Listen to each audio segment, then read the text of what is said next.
It's wonderful to see such a great crowd this evening, and if you'll give us just a couple of moments, we finished up a meeting with folks from the community and the school a few minutes ago, and the other board members will be coming in just a moment. Thank you. Is that on, you think? Yep. Could anyone hear me? Is my mic on? Okay.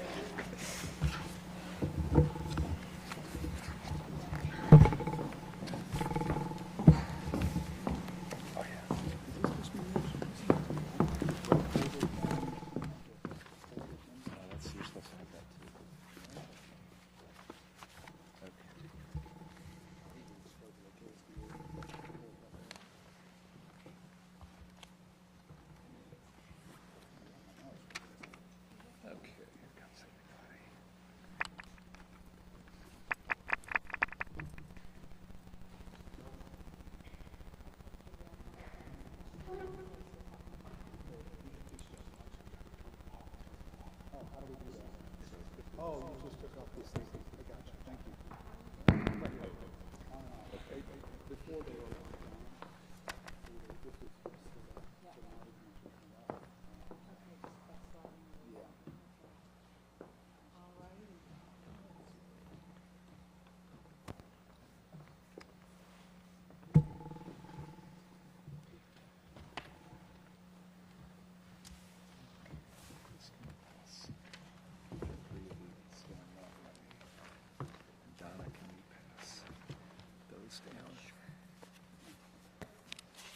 Okay.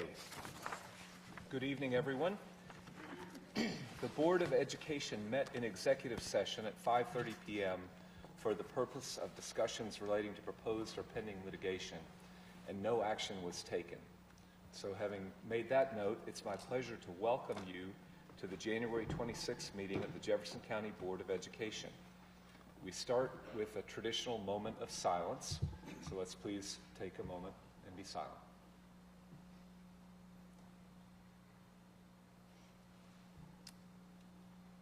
Okay, it's now my great pleasure to introduce our host this evening, Valley High School Principal Rob Stevenson, and to thank him heartily for welcoming the Board of Education to his school, and it's been great so far, and we're looking forward to the rest of it.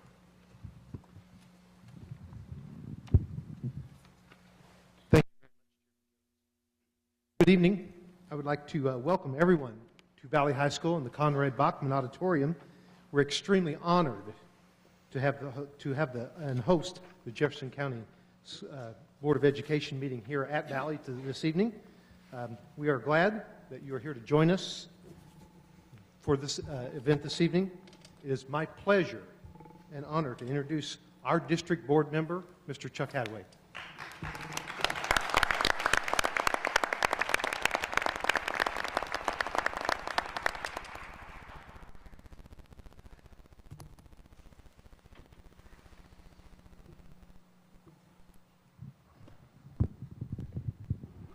Thank you. Thank you for coming out tonight. I hear it's snowing outside. Is that true?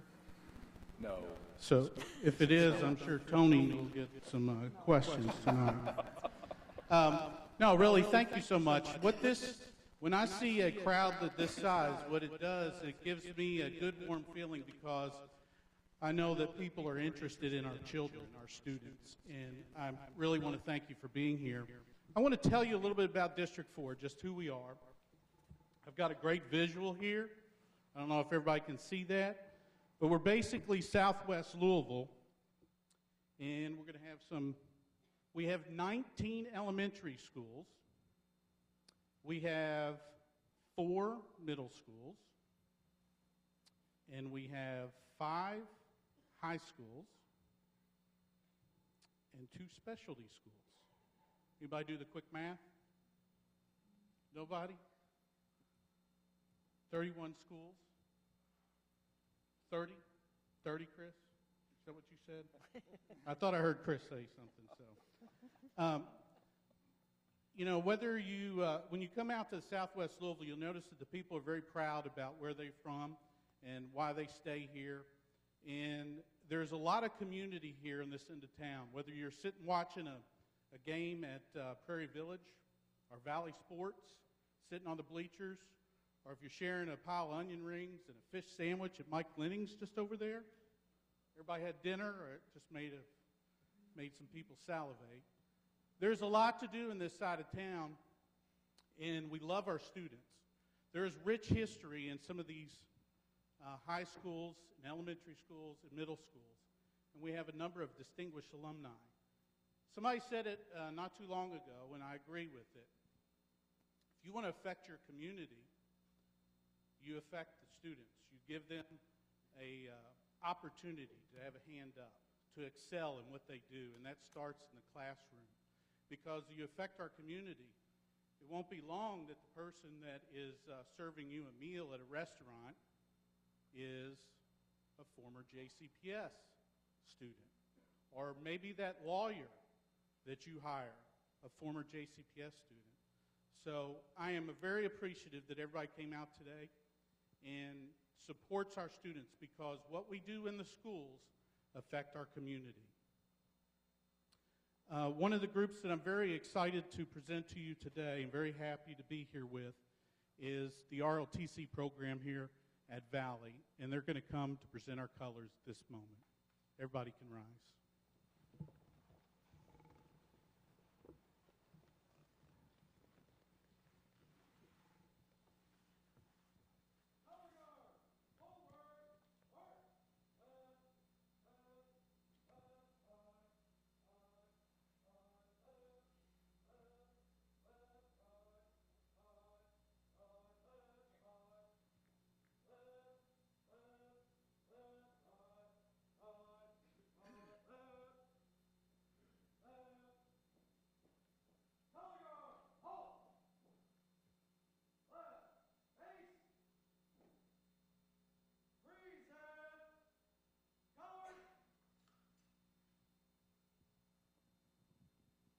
And now we ask some of our District 4 elementary students if you'll come up here and lead us in the Pledge of Allegiance. If the students can come here. We have 19 elementary schools. You guys look great. All right, who's going to take the lead?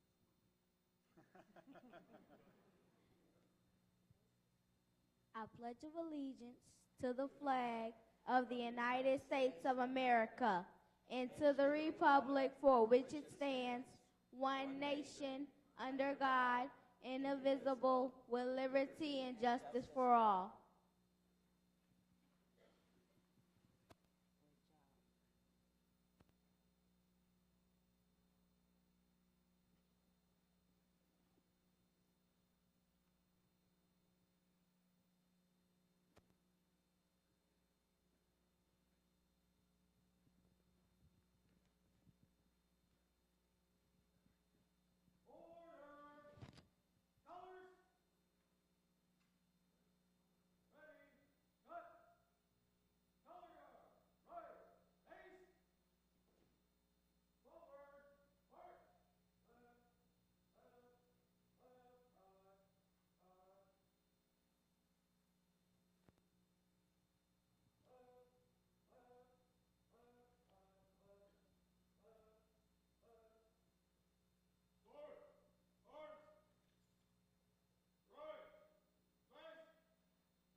Thank you. You may be seated.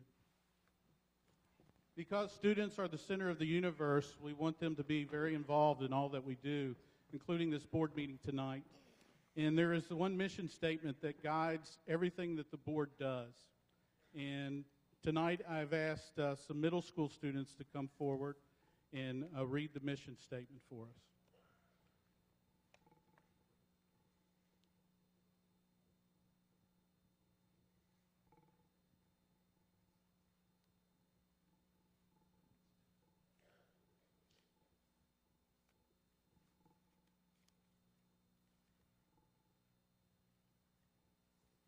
All all JCPS students graduate prepare to reach their full potential and contribute to our society throughout life.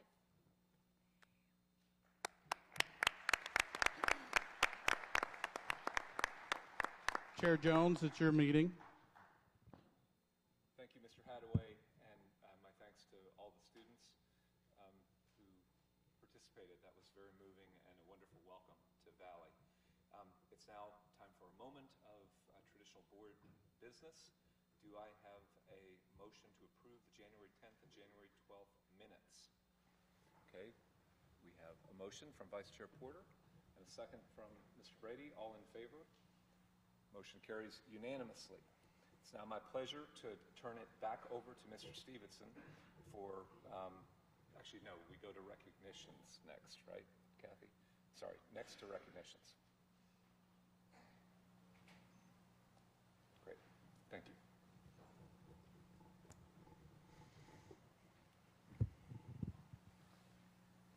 Dr. Hargens and Board Chair David Jones, Jr., and members of the Jefferson County Board of Education.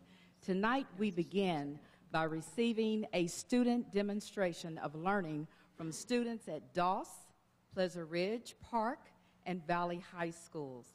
Students will share information about what they are learning and the milestones they have achieved through participation in the 5-star professional career theme programs.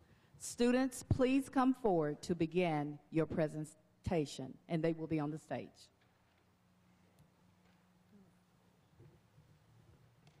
Do we need to get out? Oh, we do need to get Board members are going to move out of the way here.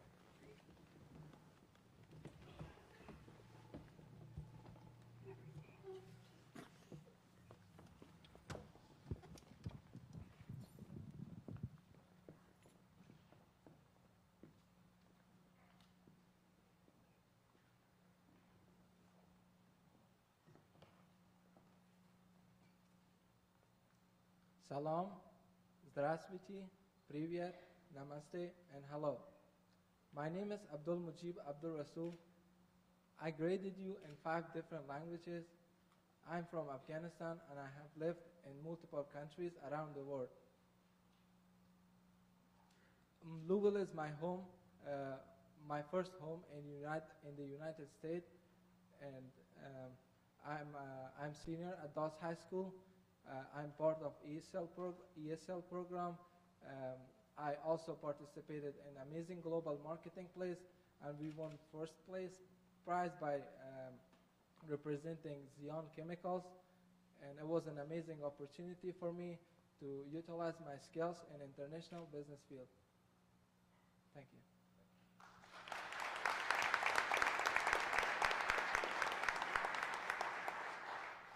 My name is Andrea Compton. I'm in the visual arts program at PRP. And as a senior, I have learned how to express an ideal throughout different types of media. And this is a poster I did that's a chalk medium. So.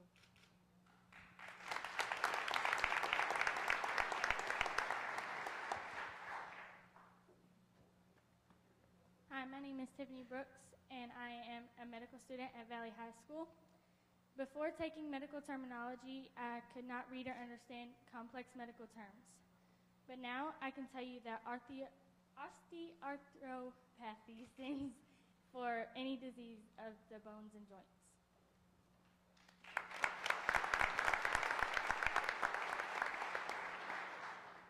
Hello, my name is Demisha McDowell, and I'm a junior at Doss High School, and I'm involved in the National Academy of Finance that Doss offers, and it's a business program, and it's helping me learn my skills in accounting and finance so I can go in the real world one day and start my own business.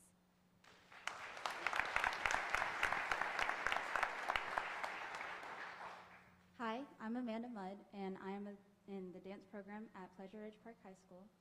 As a junior this year, I learned how to perform 2 on day down turns and a double attitude jump.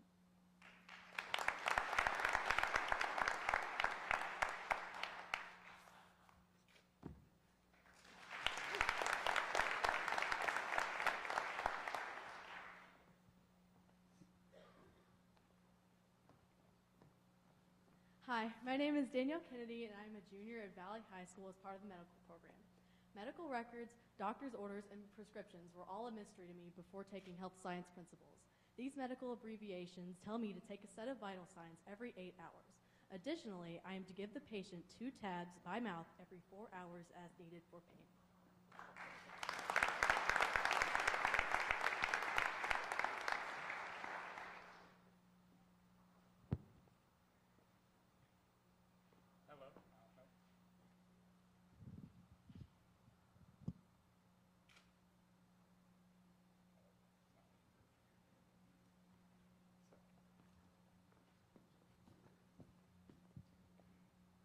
Hello, my name is Chris Wilson. I am a senior at Doss High School. I take part in the technology program. And behind me is my senior project I made from the ground up to attract more students into the program. At my time in Doss High School, in the 2 years I've been in the program, I've learned how to use real-life situations and time for in a real career. Thank you.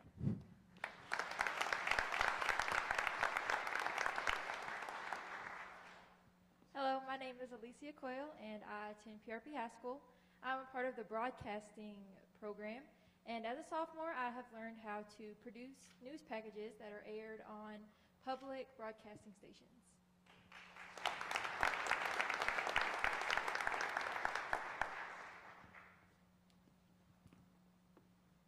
My name is Emily Lacey. I am a junior at Valley, and I'm in the medical program. Emergency procedures has taught me to tackle the basics of first aid and how to save a life. I am CPR certified. Are you?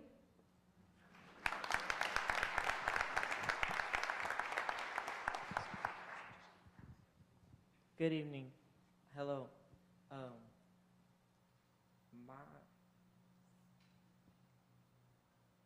My name is Eamon Ashmary.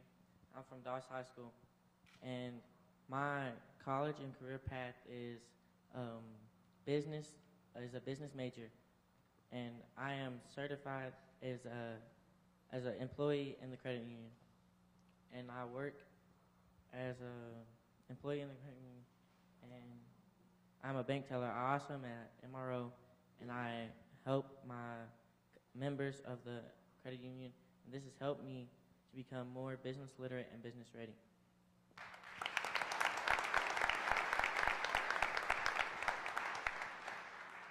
Hello, my name is Malik Jones. I attend Pleasure Ridge Park High School, where I follow the graphic design pathway. As a senior, I learned how to connect and deal with clients such as Cox Media Group, who I worked with to design a billboard that was featured in 30-plus locations across Metro Louisville and Southern Indiana.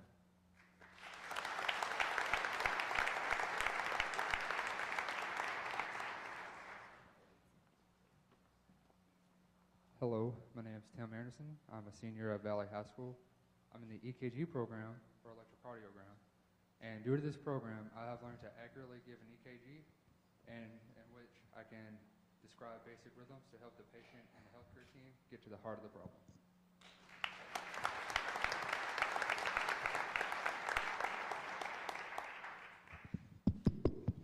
Another student of Doss High School who's graduated isn't here today, but he sent a video just for you all. Hello, my name is Paulo Chicon. I am a 2013 Doss High School graduate. I'm currently in my second year at the B School of Engineering at U of L. I'm sorry, but I cannot make it tonight because I have a physics lab that I just cannot miss. Trust me, guys, I would so much rather be here with you guys tonight. During my time at Doss, I got my industry certification in the IT field. In Mr. Drummond's class and all of my high school classes, I took away skills that prepared me for school, and they will continue to help in my future endeavors. JCBE has given me the opportunity to become career ready through the IT pathway at Doss High School. Because of this investment, students will continue to learn technical skills and become career ready. I would also like to thank the teachers at Doss High School for the opportunities and experiences they've provided me.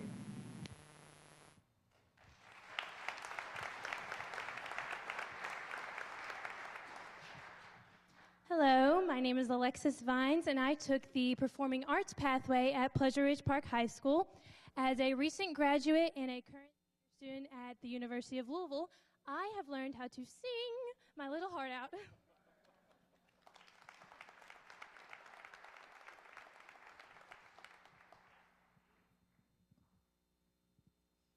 Hi, my name is Jasmine Payne. I am a senior here at Valley High School. I am in the Medicaid Nurse Aid program. I have learned how to make an occupied bed, perform range of motion, and take your vital signs. That's what makes me a vital part of our healthcare team.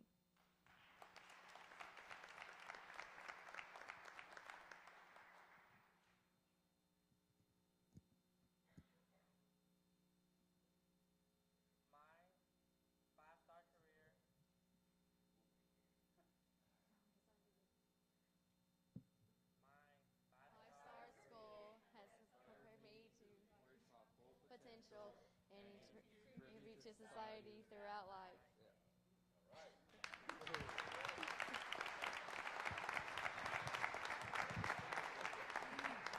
Thank you, students. If you will join Mr. Hadaway on stage for a photograph, if you students that presented, please join Mr. Hadaway on stage for a photograph, please.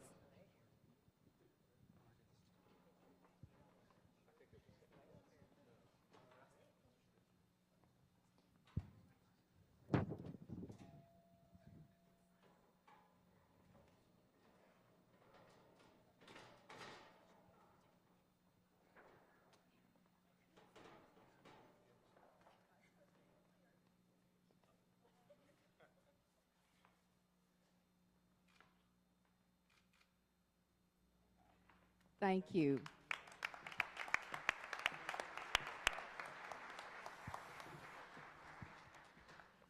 It is my pleasure and my honor to introduce to you Rob Stevenson, principal. He will give you a brief overview of Valley High School and introduce you to a video of Valley High School.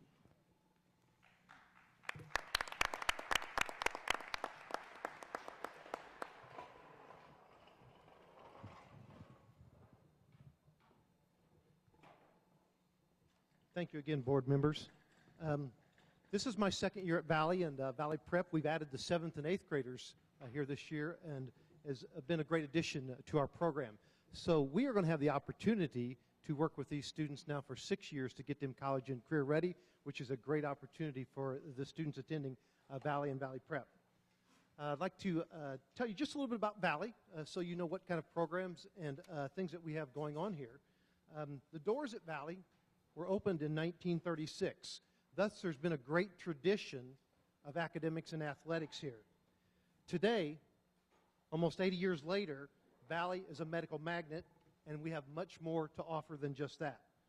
Let me tell you just a few things that we have to offer to our students here at Valley. First of all, we are the medical magnet, so we offer the M&A coursework here at Valley. So seniors who complete our coursework and pass the industry certification can come out of Valley and begin working in a hospital, a doctor's office, a nursing home, and any other health care facilities. If you would do that same certification at one of the local colleges, you're paying thousands of dollars to do that. So as you've seen our students up on the stage, they have a great opportunity to go ahead and start in the workforce upon graduation. We hope then that they will continue on to nursing school and some of those other careers in the medical field. We also have pharmacy tech here.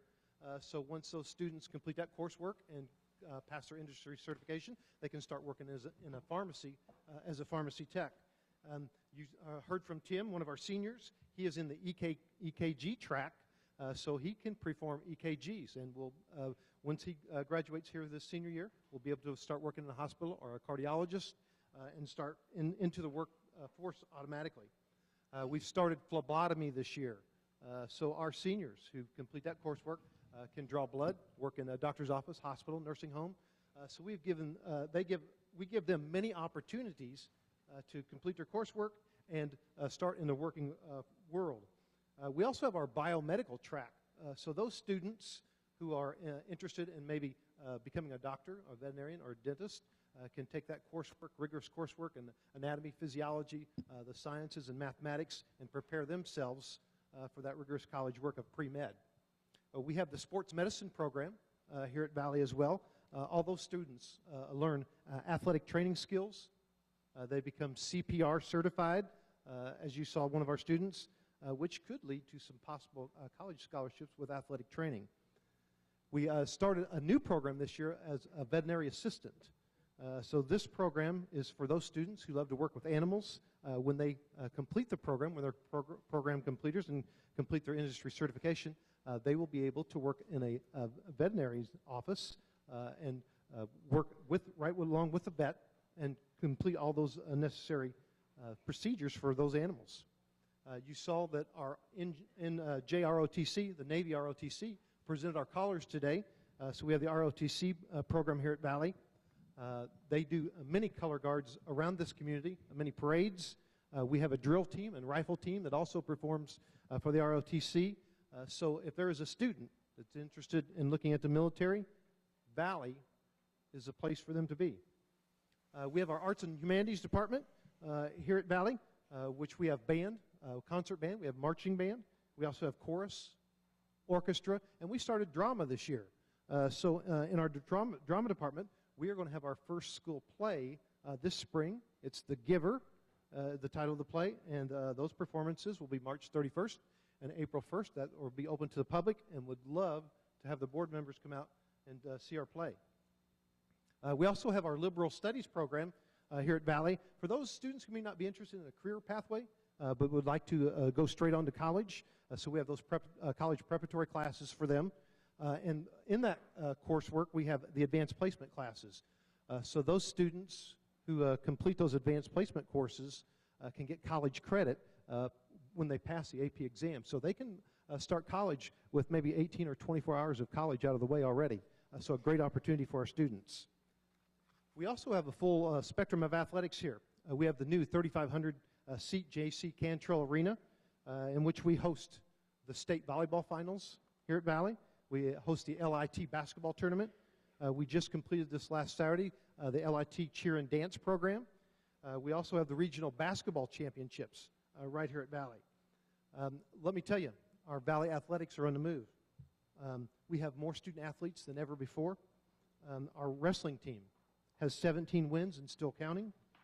The Valley cheer team just won the LIT championship. Our Valley prep basketball team just won the junior King of the Bluegrass championship. Our chess team are the regional champions. Our chess team just finished 4th place in the JCPS chess tournament. And one of the great opportunities for the kids here is that our Valley Prep students can also participate in our clubs and organizations here in the high school, and athletics as well. So that gives them a great opportunity. I foresee in the future that if we have a child in the 7th or 8th grade that is bright enough to take algebra or Spanish, is to go ahead and get those high school credits out of the way. So it's a great opportunity for those Valley Prep kids. Let me share a couple of other things with you happening here at Valley. Our attendance is up from last year by 1.6%. Our high school suspensions are down by 435 days. We have 157 more students on the honor roll than last year. We have more students taking the ACT. We have 73 seniors who are already college and career ready. We only had 69 all of last year. Our goal is 125, and we're going to get there. Valley Prep, adding them to our program is going to be a great asset to Valley High School. It will, not only academically, we'll get more kids college and career ready, but it's also going to give them the opportunity, again, to participate in the extracurricular activities we have here at Valley. Finally, let me tell you, board members, we are going to make AMO. We are going to move out of priority status. The Viking ship is sailing. We're all rowing in the right direction, and you're going to be proud of us. I'd like to show you a video with our medical magnet.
Board members, this is Valley.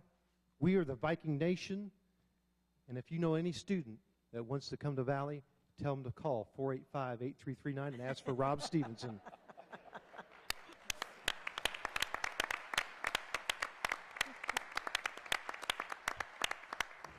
right, Principal Stevenson, thank you so much for welcoming us here and for that great presentation. Ms. Robinson? Thank you. Next, we have the honor of recognizing 52 outstanding JCPS teachers who have earned National Board Certification, the highest professional credential in the field of teaching that ensures that teachers have the knowledge and skills to advance student learning. Board Vice Chair Diane Porter, please come forward to congratulate the teachers in District 1. Sarah Blatz, Carter Traditional Elementary School. Rose Glasser, ESL Newcomer Academy. Crystal Hubler, Carter Traditional Elementary School. Jason Hubler, Carter Traditional Elementary School. Caitlin Jennings, No Middle School. Aaron Nichols, Wheatley Elementary School. Eric Purvis, DuPont Manual High School. Jennifer Reese, McFerrin Preparatory Academy. Rebecca Taylor, Mazik Middle School. Jessica Thomas, Atkinson Academy. And Samantha Whitaker, No Middle School.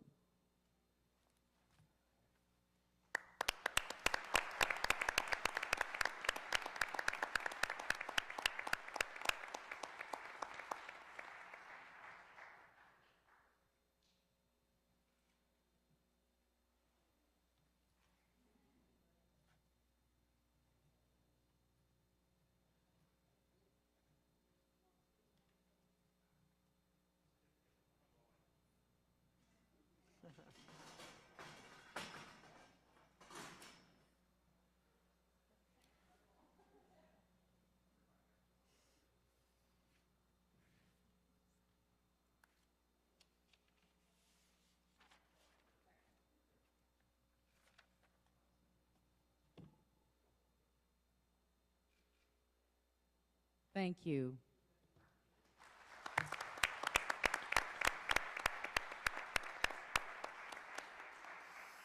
Board Chair David Jones Jr., please congratulate the teachers in Board District 2, Tua Gravette, Hiram Middle School, and Heidi Kearns, Field Elementary School.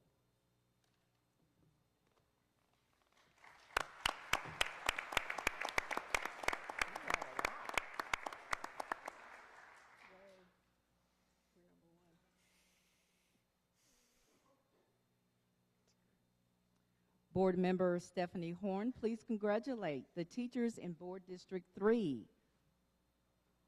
Martha B. Klein, Height Elementary School. Heather Graham, Height Elementary School. Paige Houston, Westport Middle. Priya Karnuparty, Crosby Middle School. Sharon Klump, Westport Middle School.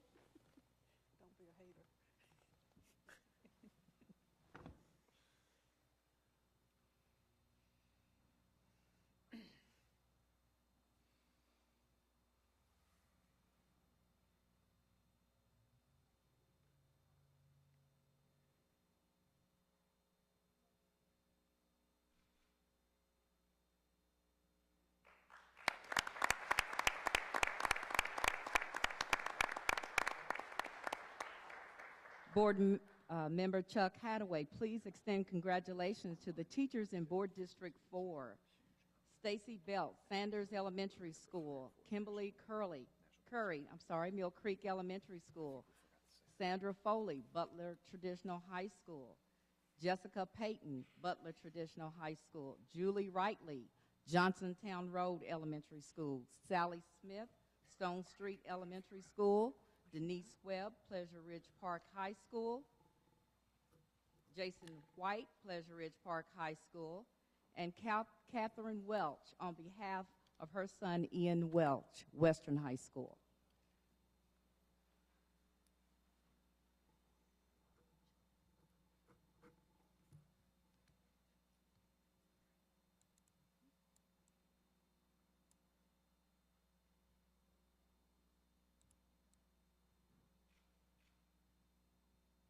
Thank you.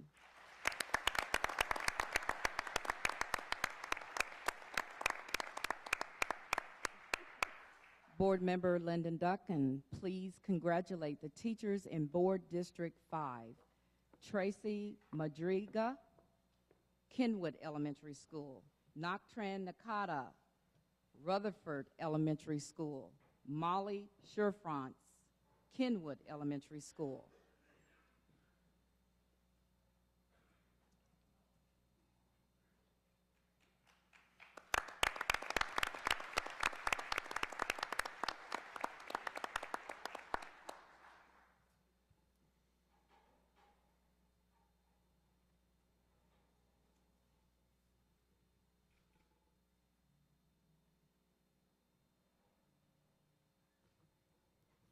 Thank you.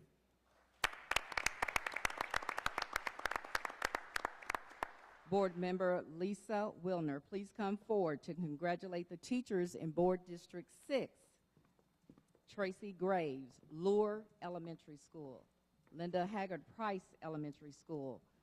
Brittany Henry, Louisville Male High School.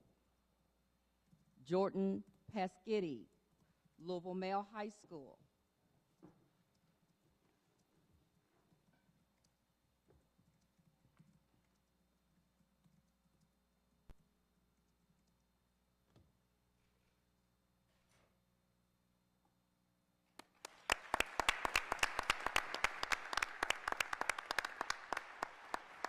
Board Member Chris Brady, please congratulate the teachers in Board District 7, Christina Brown, Tully Elementary School.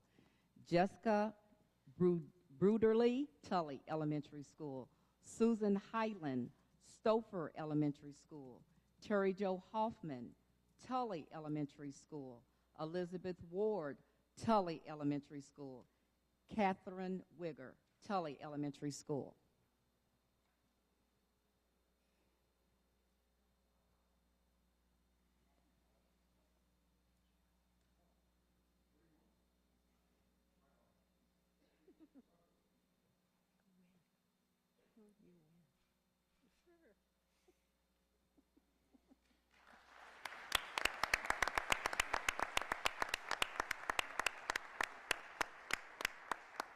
Dr. Hargens and members of the Jefferson County Board of Education, this concludes our recognitions for this evening. Thank you.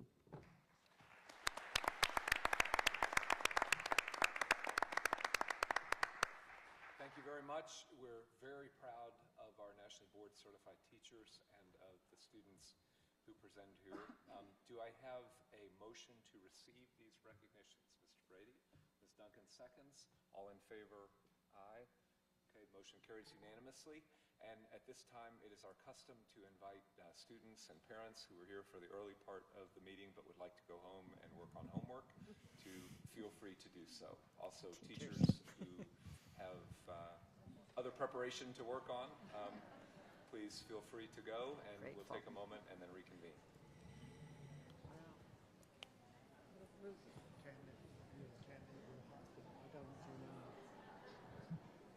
Is it okay?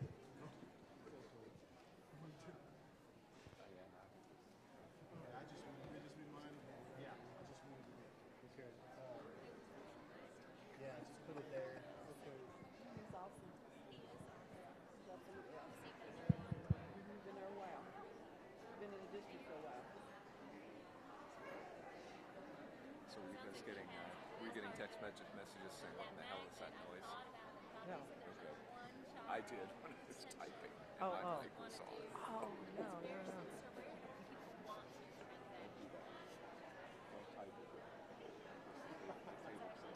Great law program. Great law program.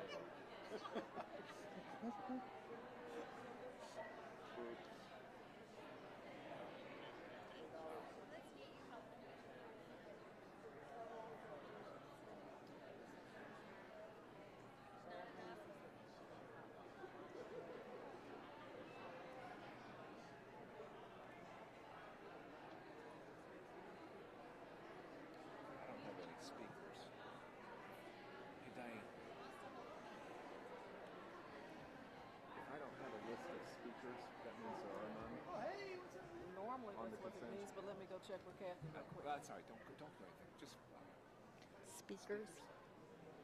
okay.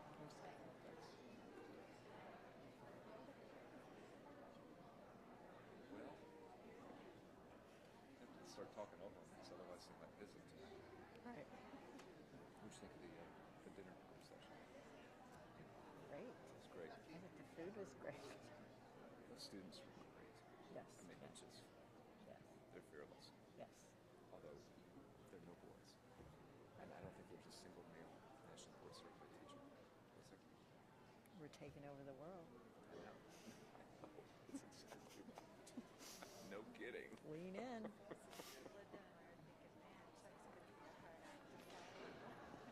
Yeah. I had one signed, but she didn't provide anything. So should I? Well, if you want to, I asked, I thought maybe it was someone being recognized that signed the wrong sheet, but Terry doesn't have any record of her. What's the practice? I mean, You can I say will eventually become a total hard ass on this issue, but well, I don't she have to should be have. that way right I mean, away. she should have provided information, but Okay. it could So have been. you would put it on your non-agenda because you don't Right, know. I would put it on Put it the where agenda it's at the end. Did you have any non-agenda speakers? No, this is the only speaker we have. Okay. Just Then I will mention it hold it, and non-agenda. if I forget, you will remind me. Sure, sure. Or you could even make an announcement and say, well, you may not want to do that. She could see you.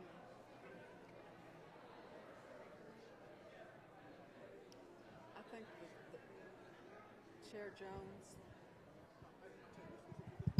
he's looking all around. Hello.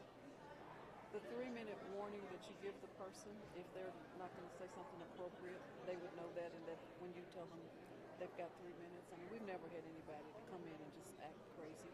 Yeah. And if somebody made the effort to be here, I think we should call their name. So should I call her on the non-agenda or the agenda? She didn't say which She one it didn't was. say what topic. I'll call her on. I'll just call her at the end. Yeah, non-agenda. She didn't say. I think she probably thought it was a sign-in sheet. I think. Could be. She could be confused. I said she could be confused thinking she had to sign in. But I guess the only other thing we could say is we have one speaker, but we do not know if it's an agenda item or a non-agenda item. Please That's see a Kathy good Smith. idea. That's good.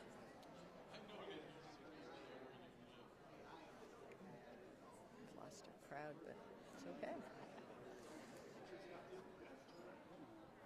All right. All right.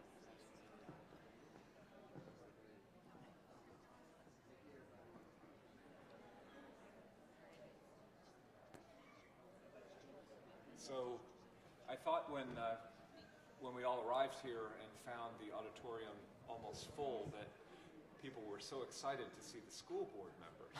I have to say that I'm impressed with the turnout to see our students and our teachers, and I'm still impressed with the number of people here for the school board meeting. So thank you all for being here. We'll now return to the agenda, and I'm going to turn it over to Dr. Hargens to make the superintendent's report. Thank you, Chair Jones. And I want to also thank Rob Stevenson for having us at Valley High School. He's an experienced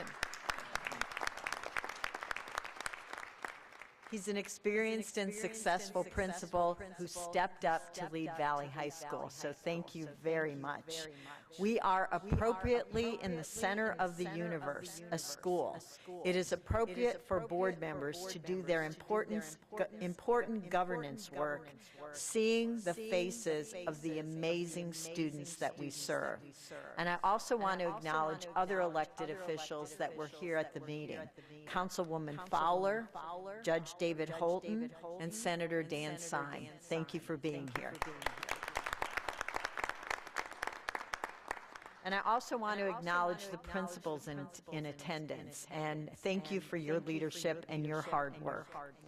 And the National Board teachers, 52 teachers who earned that credential, that is amazing. And that puts Jefferson County Public Schools on the map nationally. So congratulations to all of them. So on the consent agenda, I'll just also talk a little bit about a few items of special interest and just some things about this meeting. We had a work session about the draft budget. It's a starting point for the 15-16 budget that supports the implementation of our strategic priorities. The curriculum audit done at the beginning of 11-12, in order of criticality, recommended some things. That we have an organizational structure that is aligned to increase student achievement, that we revise policies to set clear expectations, and that we create a plan. And we have one, Vision 2015. The next four recommendations are at the heart of providing instruction that inspires students to learn. And we saw amazing students who are learning in the context of relevant themes, of things that they're really interested in the five-star schools. Dr. Dewey Hensley is going to review how differentiation and equal access are critical to providing instruction that inspires. Recommendation number 9 was, with all of those things in place, those systems and structures, continue to attack the achievement gap. And the final recommendation was keeping up the momentum that we have and continuing to align spending on what works and to create spending plans that are in sync with our strategic priorities. An important step in this process is to examine every dollar that we spend to ensure that that dollar impacts students. We contracted to have a Munis financial transparency site for the public to see how we were spending money. We hope to launch that October 1st. But being the first district to launch such a thing gives us the opportunity, unfortunately, to help us, or to help work out the kinks of such a website. We would all agree that transparent but inaccurate would not achieve our objective. We are moving on the test site from errors that totaled 250 million 2 weeks ago to errors totaling now only 120 million. Progress, but still inaccurate. So we will be updating the board weekly and the public at every board meeting, and we're excited about the future to launch that website. The EQUOC, Educator Quality Oversight Committee, consists of 5 teachers and 5 administrators who have worked for the past 2 years to create a framework for successful implementation of the growth effectiveness system for eventually all certified employees. Our employees are our most valuable asset. It's where we spend the most money. So building and supporting our employees is an important strategic priority.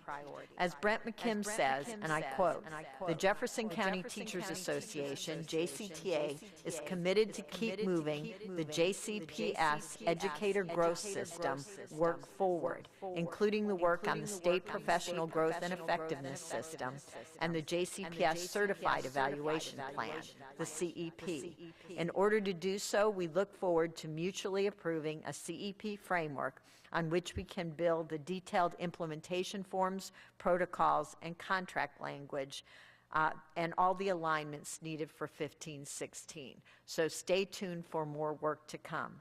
So Chair Jones, at this time, I recommend the consent calendar for the board's consideration. Thank you, Superintendent Hargens. Are there any speakers on the consent calendar? There is one name on my list, Kristen Kennedy, and I'm afraid I don't know whether Ms. Kennedy wanted to speak on the consent calendar or on a non-agenda item. Ms. Kennedy, are you here? Okay, so I think there are no speakers, so the consent calendar has been recommended by Superintendent Hargens. Are there items that people would like to pull down and discuss? Yes, Ms. Duncan? I'd like to pull down. Sorry, yeah, just up on top.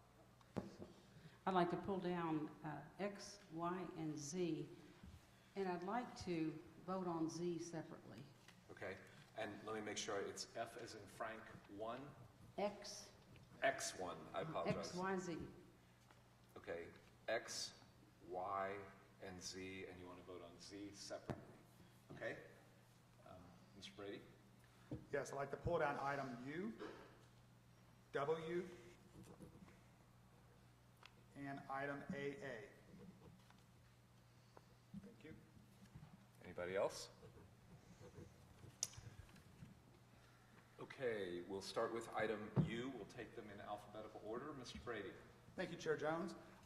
This item is regarding the approval to to rename Fern Creek Traditional High School. My point on this that I just wanted to convey, not just to my colleagues here on the board, but also to the community as well, is that this is something that has been in the works for quite some time.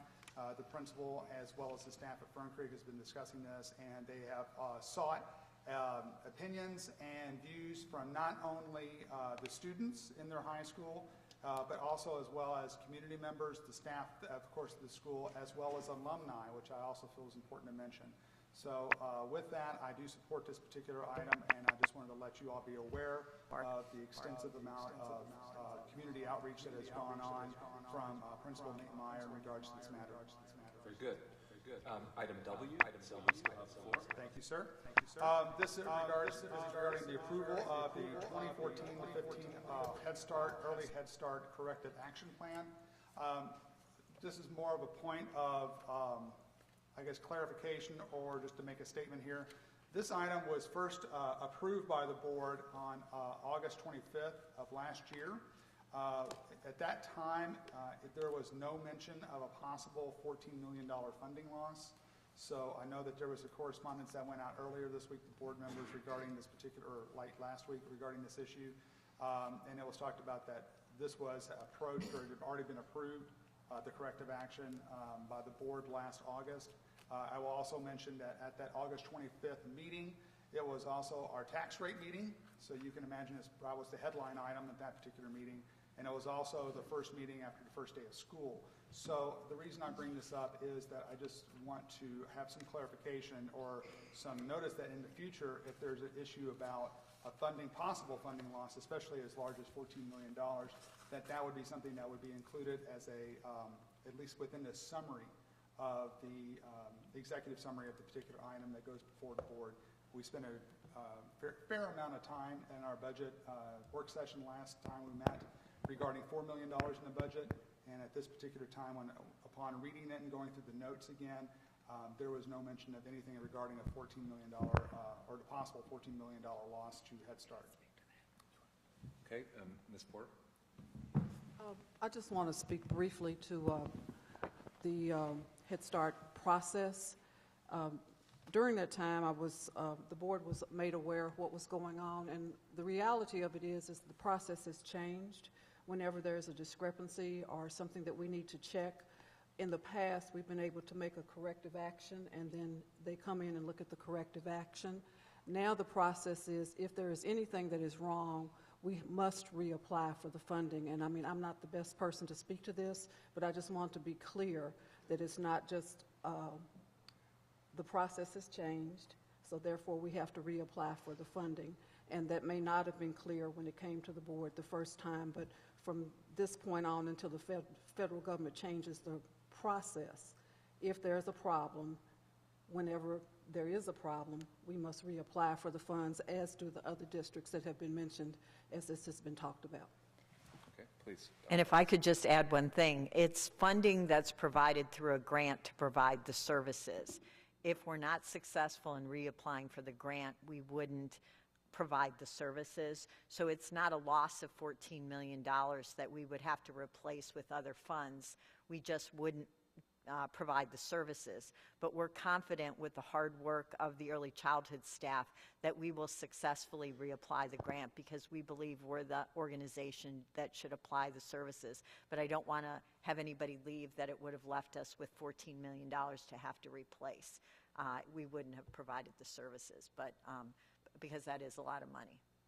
Okay. And just to be clear, whether or not JCPS is a successful rebidder, the services will be provided by someone. That's correct. Okay, great. Okay, thank you. Ms. Duncan, I think we're on to item X. Okay, on X, this is a policy change. It's a proposal for a change in policy as it relates to our agenda and order that we discuss things in our meetings. And I think the proposal tonight is to waive the first reading and go ahead and approve the policy. But one of the things that concerned me about it was that ordinarily in policy situations we run that through a policy committee, which gives us a chance to sit down and the members of the committee, as well as anyone else on the board, can come to that meeting and gives us a chance to kind of talk these things out and make sure that we're hearing all the reasons why these things should be done. I'm a little concerned about the fact that it's a really kind of a cosmetic change, and I'm not, I'm all about trying to do things that, if it contributes to better student achievement, then that change is necessary. But if it's not, if I don't see it contributing in that way, I'm a little concerned about why it's that way. So what I would like to do is let Dr. Hargens talk about the need for this change in the order of our agenda, so that we can all hear what her position is on this. Very good. Dr. Hargens? Absolutely. And actually, the reordering of the agenda items is to put first things first on the agenda. So what the proposed change does is actually put action items and information items at the front of the agenda and puts consent items afterwards. So we have a strategic plan that has specific things that we need to accomplish, and one of the important roles of the board is monitoring the progress on that strategic plan. So frankly, we want that up front and center for the board and for the public, to ensure that the board knows and the public knows that we are serious about implementing the strategic plan, and they know about our progress and our work. So to me, it makes sense to put those items at the very beginning, which is, I call it prime time. If you were going to create a lesson as a teacher, and I was a teacher, I would put things that were prime time first in the lesson. And that, to me, the action items and information discussion items are prime time. Great. Thank you, Dr. Hargens, and I hope we watch this, because one of the other concerns I had was if we put the consent agenda toward the end of the meeting, it causes people who want to comment on the consent agenda to stay later, and then we have all of our public really primarily speaking at the end of the meeting, rather than at the beginning is parts of the meeting. So I just want us to watch it and make sure that this change doesn't impose hardships on families for that. Are you ready for the next one? No, sorry, Mr. Brady has a comment. And all right. Anybody else? Okay. Thank you, Chair Jones. My comments are regarding actually two items, and I just want to make my colleagues aware through a discussion earlier today. I came to realize that this off-site location meeting is actually considered a special meeting.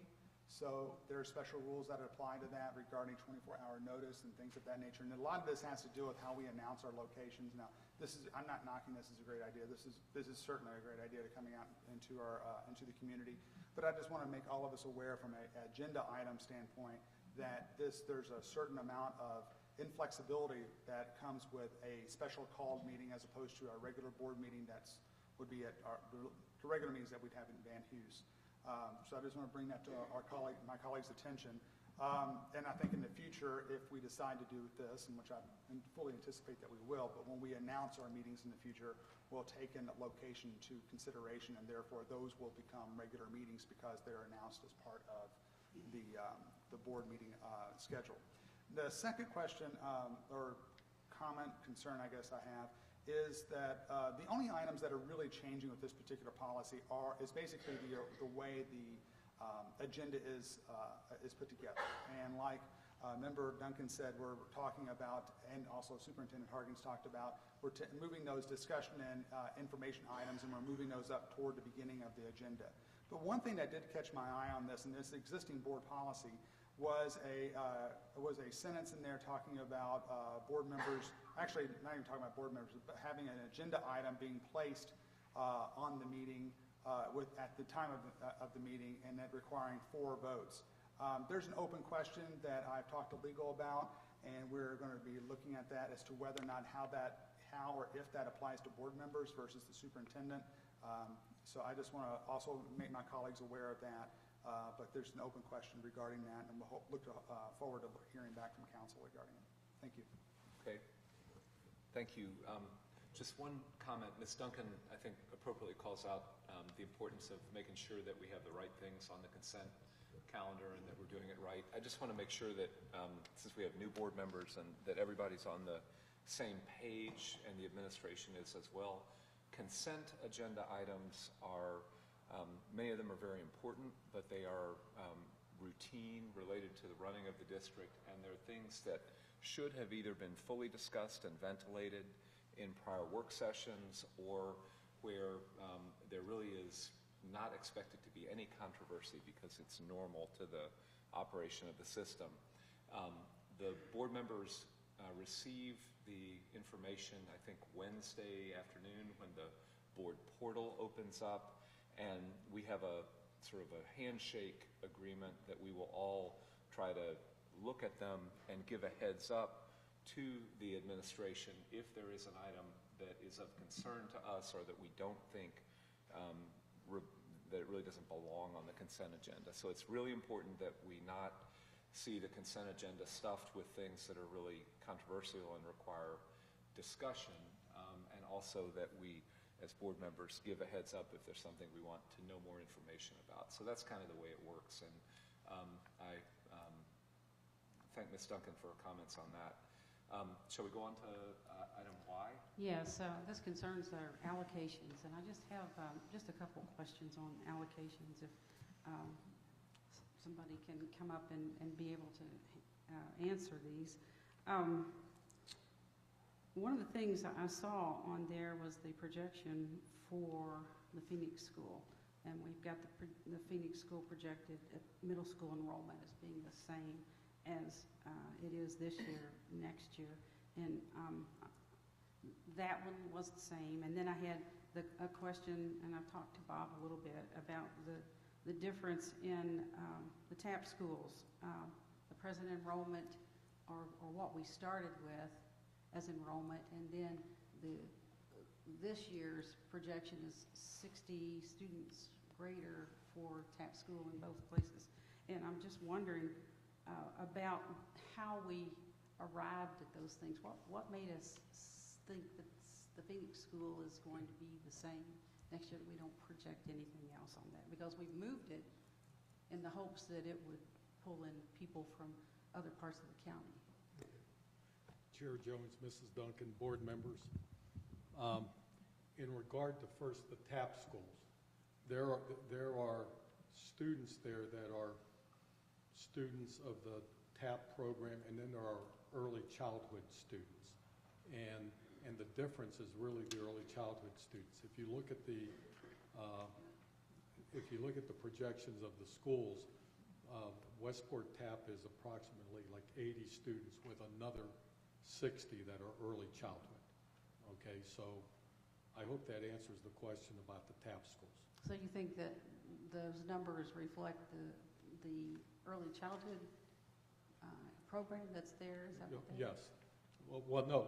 What I'm saying is that we have a history of what's at that school, and at each school, and we go and we meet with the administrative staff. We send the numbers out to the administrative staff, and then they come back and they either agree with us or they try to tell us why it might be different, and then we come to some kind of an agreement that then becomes part of this document.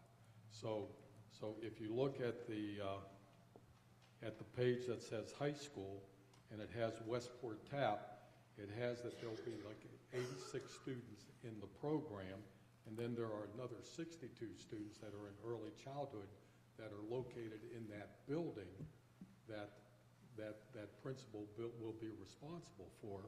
So the total number is 148. Okay. And that's what we're projecting for like next year. Okay. As far as the Phoenix school, right now, until we get a new administrator, we're just projecting that it's going to be the same number that is currently there. Okay, we don't see the activity yet to have the to have the confidence that the enrollment's going to grow until we see the new administration and how they're going to go about restructuring the program to get the program growing.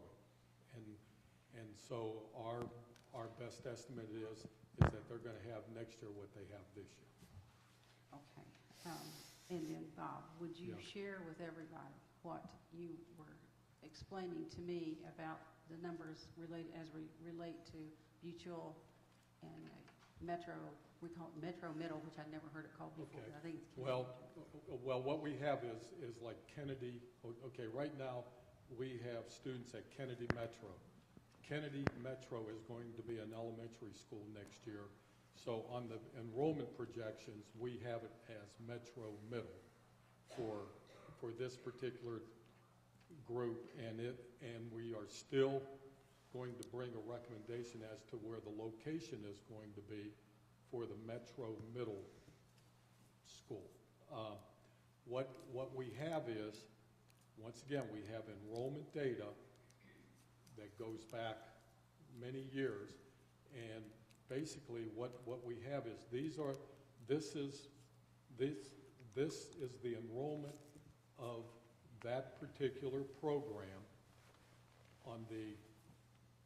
at the end of the first pupil month, which is approximately 17, 18 days into the school year. And so every kid has to have a spot at the first pupil month. So you're either in a school, Crosby, Westport Middle, whatever, or you're at one of our special schools, or you're at, quote, like Metro Middle. And so all we're trying to do is say, we believe that that's the number of kids that are going to be there on the 18th day. Now, as far as the allocations go, budget actually has a different allocation for the like Metro Middle and like Butyl Middle schools than what quote a regular school has. And you'll have to talk to the budget people about that. All we're trying to do is say we can't count that kid at another middle school if the kid's at Metro Middle. Okay, Ms. Porter? Dr. Radosky, while you're there, I have a question about the early childhood programs. Yes. And evidently the numbers shows growth, I guess, over a period of time. And I don't know whether this is a Dr. Radosky question or our Chief Financial Officer question. One of the things we continue to talk about is the importance of early childhood. And the Brigance scores just came out, and we found that for those students that have been in JCPS programs for 100 hours, they score better on the Brigance. So how do we talk about increasing the numbers of students in early childhood? And if it's not your question, I understand, but I'm going to ask it continually until we figure out how to increase the numbers. So pardon me for picking on you at the moment. Well, last year, if you would have looked at if you look at the enrollment projections and the 5-year enrollment projection summary, last year, if you would have gotten the summary, you would have saw that we would have had 4,400 students, I think it was, that was projected for this year. But we only got 4,000 enrolled this year. We actually, I thought that we had put some money in the budget to increase the enrollment in early childhood, but we only got 4,000. When we made the inquiry, I'm talking about the demographics office, because we thought that there was something wrong with what was going, with how we were gathering the numbers. We were told that there were two things. There's an age change thing going on across the state, in which, and I think Dewey can explain it better than me, that is causing some confusion as to who is qualified for early childhood and like who isn't. And then the second thing is that there's a couple, for lack of a better term, structural issues that I believe that the Early Childhood Administration is working on, so that they can better receive the applications to get the students in our program. So So when we talked to them, we had the confidence to say that we think that we're going to be at 4,400 next year, and then grow it in like subsequent years. Okay. Thank you for your response. I just want to go on record to say that we know that working with our students when they come to us early on will help eliminate, hopefully, some of the opportunities for extended learning. So we will continue to ask the question about how we can increase early childhood learning in the Jefferson County Public School System. So thank you for your response. Thank you. Mr. Brady? Dr. Radowski, if you would hang on just one moment. Really a question or request. Request first. When looking at this particular report that was posted on the portal, it would be helpful, or just interesting to be able to see past enrollment numbers so we get an idea of trend data as to whether or not these schools are actually increasing in enrollment. And also, and again, we're kind of getting into another area of Dr. Razor's over here with operations, so as to whether or not maybe we can see that maybe the schools grouped by cluster. We also get an idea of, you know, if we're going to run into a situation again where we're going to run out of seats and we're going to have to change it, like Kennedy Metro Middle to Kennedy Elementary to be able to increase the seats in that cluster.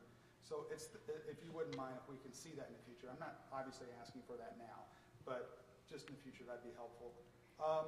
But my question is this: when looking through the breakdown for the schools, there was a column for capacity and current enrollment. I'm curious, and Dr. Razor, you might need to chime in on this, as to what set of numbers are we using regarding capacity? There is the state set of numbers that is capacity, and then there is the JCPS number of capacity. And those are not always the same number. And the reason I ask that, one of the reasons I ask that is because, you know, you take a look at Crosby Middle, and it looks like, oh, we have lots of capacity there. You talk to any parent over at Crosby Middle, they will tell you a different story. And I'm sure Member Horn has definitely heard that. She's been mentioned it a little bit earlier today during one of our work sessions. So I'm curious to know what set of numbers are we working from or is posted in this particular capacity column on this report. Okay, Chair Jones, Mr. Brady, board members, I'll be happy to answer the question since the capacity figure is part of the enrollment projection.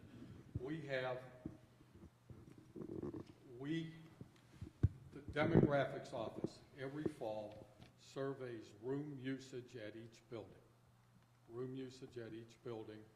And we have a formula that is not the state formula. I'm not sure if the state uses square footage or if the state uses some kind of core capacity around lunchrooms or something like that. But what we do is we count every room, and then we take some rooms out. We will take a computer room out. We have rooms for ECE, and we actually have a standardized formula that goes across the district based on how the rooms are being used this year. And then if there's a room that should be used for kids, but it's being used for adults, i.e. some schools might have, let's say, 2 teacher break rooms, two teacher rooms. Well, we say that maybe one of those rooms should be used for kids, okay? Would you consider a planning period as being something that falls within that guideline? Well, what we do then is, then we take the rooms, then we take class size maximums, depending upon whether it's elementary, middle, or high, and we try to factor that in. Then we take 5/6, and that counts for the planning work. Now, in Crosby's case, Crosby wants to have 250 kids in an optional program coming to their school, and they keep accepting kids, and they keep finding ways to put the kids in the program. And so they have to decide how they want to use those rooms. And like that's where it is. They keep coming up with they can use the rooms. And so if you look at Crosby's capacity on this, Crosby's got about 10 kids more capacity, I think, than what we're projecting on their enrollment. And that's because they keep bringing to the demographics office a room usage form that says that they are using their rooms efficiently. Now, they might be floating some teachers. I don't know, but we're applying the 5-6 to what they're trying to do, but they're coming to us and saying this is what they want. So that's what we're doing there. Dr. Razor, did you want to chime in on any of that? Sorry to put you on the spot. No, I would really just echo what Dr. Radowski's saying in this case. There's two ways to look at buildings, and the way from a facility standpoint would be every available square foot, which in many cases is not the best way to look at a building, such as a computer lab or a special education classroom that maybe has less than 10 kids in it, but capacity-wise, you could say you could put 24 or 25 kids in that room. So we do defer to demographics when we're looking at that, and the report that I gave last year in 3 sections was using the demographic numbers because that's the way we use them as a standard in the district. Okay. Thank you. Dr. Wilner, and then Ms. Horn. Just briefly back to early childhood. I think we were all puzzled to see that those numbers are down for this year when we know that there are people wanting those services that they're not seeming to be able to access. So I just was happy to see the projections are up for next year and was just wondering what specific steps are going to be taken to make sure that word gets out and that folks know how to access those early childhood programs. Well, I know one thing for sure is that the mobile application bus that we use for student assignment is now going to be used for early childhood registration, and they are, the early childhood people are planning to sort of do the plan that we do in student assignment, except targeted to those areas of the county that might be underserved, and that's one thing for sure. As for some of the other things, I'm going to defer to somebody in early childhood. You'll keep us posted. Someone will keep us posted, yes. Right? Thank you very much. Okay. Ms. Horn? Yes. I know this is before my time, but it looks like, I guess this is Dr. Razor. There was a plan that was KBE approved. Oh, sorry. There was a plan that was approved by the state in October of 2014, and it's the Jefferson County School District Facilities Plan. This was referenced in the budget. It's on page 4. But we're talking about it now because what it says about Crosby, it says that it has a student enrollment of 1402 and a capacity of 1015. So that's like almost 40% over capacity. And if you look at the schools in District 3, a lot of the schools are either at capacity or like Crosby over capacity. As I sit on the school board, I realize that Dr. Hargens picked kind of the different areas very well to have the communications, academic, diversity, operations, demographics, and finance, because you can see the interplay between the two where you can't defer, because this has been passed by the state, saying what the capacity is for these schools, but JCPS demographics has it right too. Do you know what I'm saying? So, because it's the space utilization. So we're not saying one is wrong or one is right, but what you can see is how all 6 departments are so interrelated, okay? And so, one of the issues, we can talk about it now, that I had when I read this building fund was just, if you can talk a little bit, educate us all on when we have facilities, where does the money come from? There are different funds. There are various funds. It says that there is a $1 billion, like if you look on page 4, it says a $1 billion will exceed $1 billion in discretionary fund. Projects would exceed $1 billion. What that is we are required to put together a district facilities plan, and using the word plan is completely a misnomer. It is a list of, just like if you went around your house, everything that you might be able to fix, where, that's an old ceiling fan, we'd like to have a chandelier there. But when you tally that up for a district with 150 plus buildings, our number exceeds $1 billion. About $882 million of that money is in what we would call capital improvements. And then about $400 million are in what an outside agency noticed but do not qualify under Kentucky statute as a bonded project or a capital project. So those would have to be using discretionary funds. Quickly, the way we fund buildings is we are able to bond just like, again, you would at home, where you basically take out a mortgage and you pay back on that, and we have a certain bonding capacity that finance shares with us, and that's how we decide what projects we'll do in a given year. We also have a facilities improvement fund, which right now is about $4 million, which doesn't stretch very far when you're just doing the annual maintenance type of things that you would do with buildings. Okay. Yeah, we can talk about it more during the budget time. Okay. Thank you, Dr. Thank Dosky you. and Dr. Razor. If I could just take a crack at expressing the sense of the board, I think, back to the comment about consent calendar items should be ones on which there are not very many questions. I think I would maybe ask Dr. Hargens and your team to think about clearly the student enrollment projections is an area where people had a lot of questions. There may be a better way to report that. We may need a work session on it, but I guess I would ask to take that under consideration so that we get ourselves up to the right level of informed. Now we're on to item Z, Ms. Duncan. Z. Yes, and Z is one of those items that I think you talked about. They're not too controversial, but this one I think maybe is a little bit controversial. Z relates to our use of Section 7 funds in our schools.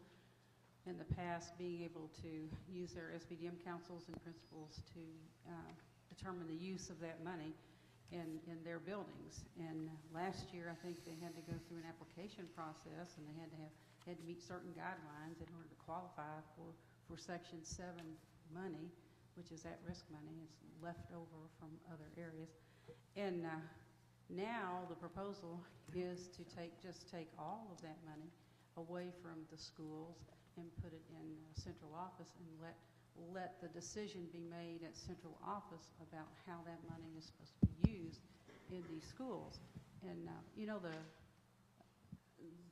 the problem that I ran into when I talked to principals about this, the principals knew that there was some kind of change coming, but they weren't really sure that they were losing their funding like that, or at least it appeared that the funding was coming back, and then somebody else was going to decide whether they could get that money or not. And a lot of them have used that money to hire staff, hire extra instructional staff, and cover certain positions in the building that they think best supports their instructional needs.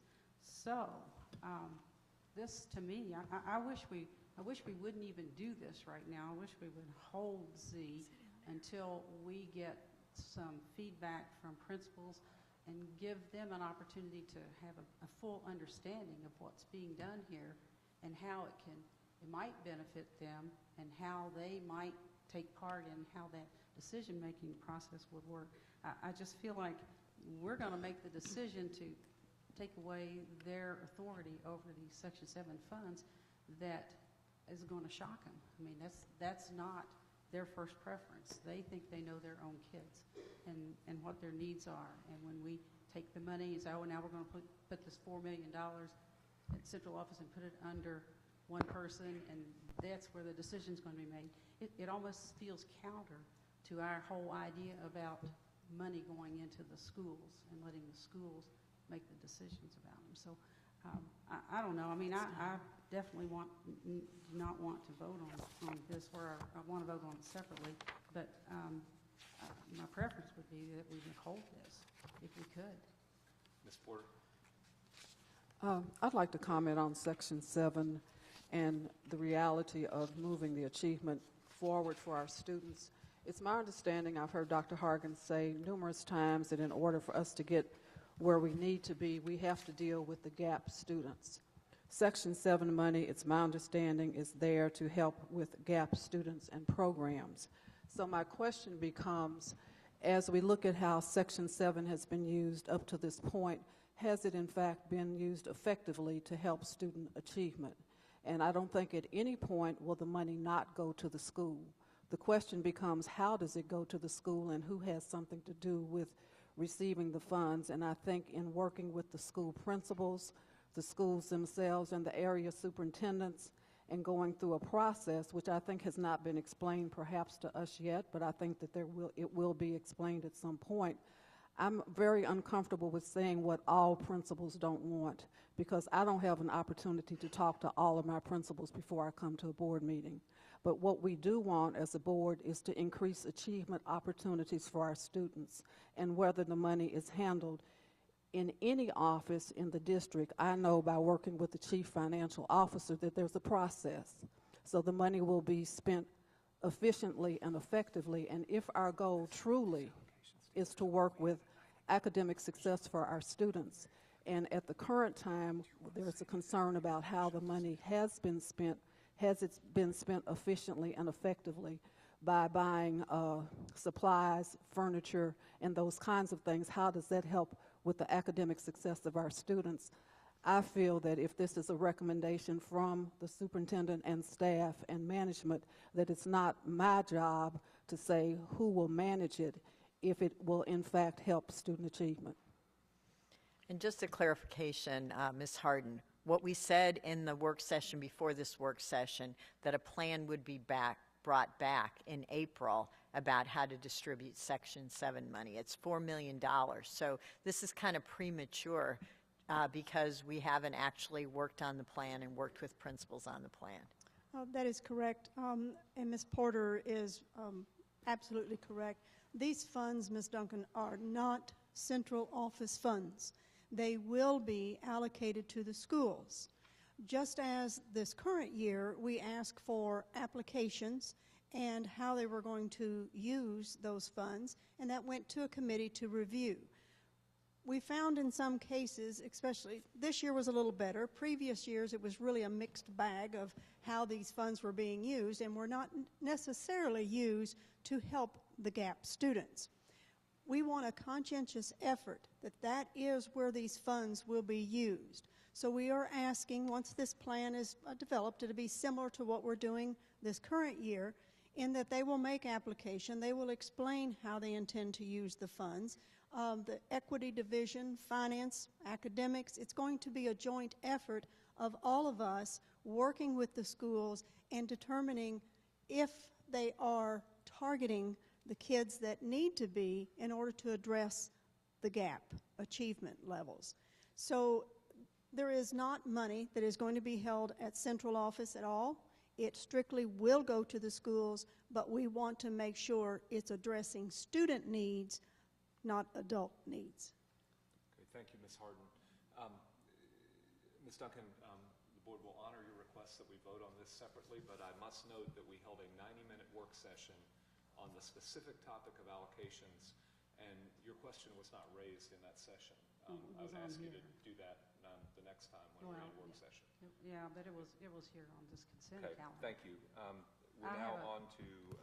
Well, I have another question to ask Ms. Harden. Is it on the same topic? Yes, on the same thing. Is what I'm asking on the Section 7 money. She says that it will come back. Yes, it will come back to the schools. But my question is, why wasn't there an evaluation process that determined which schools were more effective at what they did and which ones were not? There ought to be some process, because some schools have all GAP kids and they've used the money, and we should be able to say, well, yes, they used it and it was effective the way they did it, and not effective in some other places, and we could address them. Is there no evaluation of how schools are using it?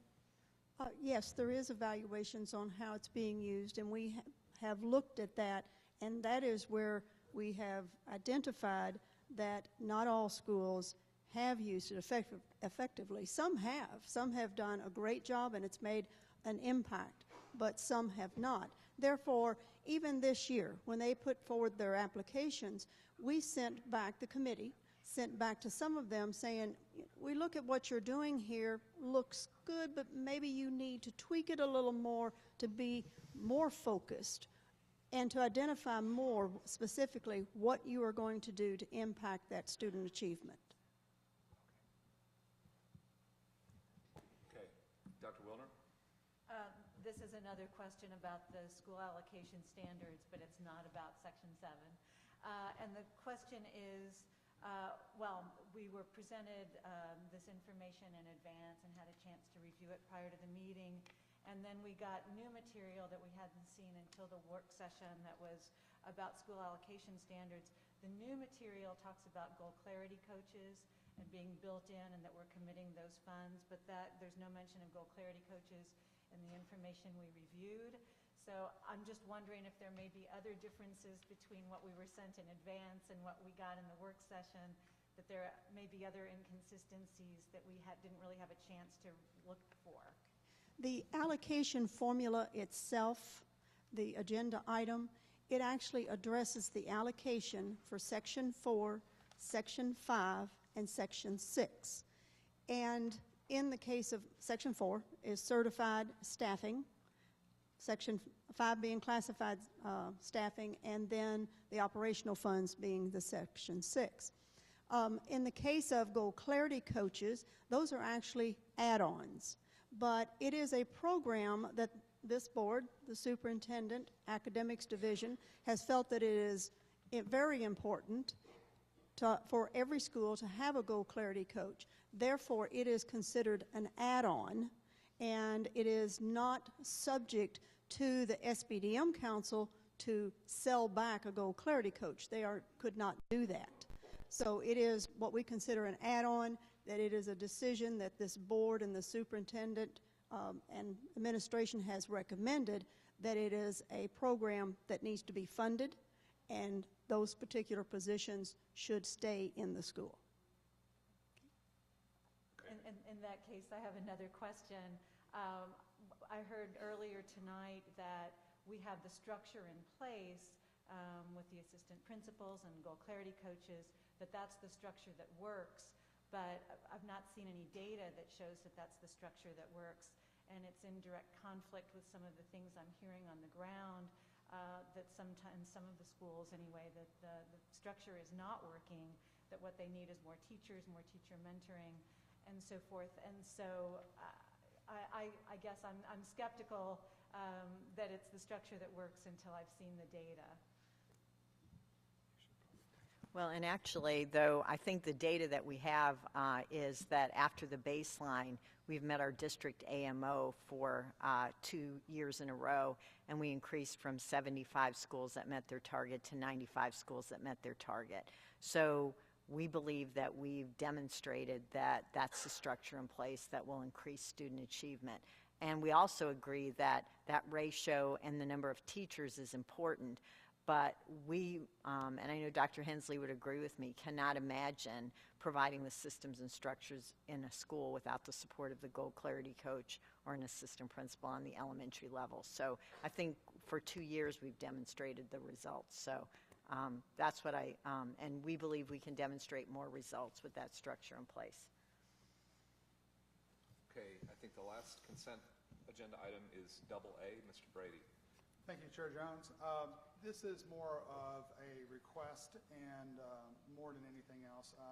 I'm glad that the superintendent remarked about the financial transparency website. This is a site that I had actually called for 2 years ago, so I'm glad that, and last May it was discussed that this site was going to be created. I understand all the pitfalls of software development. I'm in the technology field as well, so I understand that. That being said, though, that is something that is vital to the board's understanding as well as the public's understanding of our budget. And it's something that I do hope will be resolved at the earliest possible, I won't say convenience, but priority as soon as possible, because that is something that is vital to, as I said, the public as well as the board's understanding. So something that struck me about the budget, and it's not that we're voting to approve this particular budget, and my concerns are, as I said, is more of a statement more than anything else, but it's more of a request, really. Last May, myself and one other board member did not approve the budget, and that was a tentative budget. Part of the reason that I did not approve that budget was because I did not see budget to actual numbers on that, and that is something that was brought out in the state auditor's report, was that those numbers did not exist, and it's something that I had been requesting for a bit of time before then. And also there was a request regarding aggregate trend data as well. I still don't see those numbers or that information in this particular report, or at least this particular report's format. So it's something going forward. I'm fine with. I understand this is a tentative. This is not even tentative. This is a draft. I understand all that, but going forward, it would be some information I would still like to see. I'm still requesting that, and I would still hold pretty strong feelings about that information. One other thing before we move on this is that also at last May's meeting, there was a request that a budget tells a story. And part of the storytelling that I feel needs to be told in this particular budget is the case for why a tax needs to be raised. It's not something I totally disagree with or anything, but it's incumbent upon the story to be told. And this is not something that should fall on the shoulders of the financial department. It's not the CFO's responsibility to be able to tell this story, not just. She is part of a greater team. Communication also really needs to play a great role in this, as well as the superintendent. So if the administration's recommendation will be a 4% increase, that story needs to be starting to be told right now. It's something that we need to understand. The community needs to understand why that particular ask is going to be made. I know that there are several factors that go into that, not the least of which is an unfunded mandate from the state and the reduction of SEEK funding. I understand that. The general public does not. So it's something that's going to be a heavy lift for, I believe, the administration, but all parts of the administration, not just the CFO, to make that case. Okay. Ms. Horn? I also have the same concerns as Chris regarding an assumption that we will be raising taxes by 4%. I think that I have not heard that case made yet, and I would like to understand. Also, one of the things that was very enlightening, I wanted to see if Dr. Razor, I did talk to him a little bit about this ahead of time. If we have a budget on page 4. It's, one of my jobs is also going to be to try to find money, because we have to try to find money within the budget. I think to be diligent stewards, that's, a really important thing. Rather than just looking and, raising taxes, we have to look within. And there's this, that item that's mentioning these different building funds. And, I'm concerned about, because when I looked a little deeper into that, that $1 billion issue, I looked at that facilities list, and it said that we actually have 5 or 6 administration buildings. So being, a real estate person, I can just see that's very, very inefficient to have 5 or 6 admin buildings.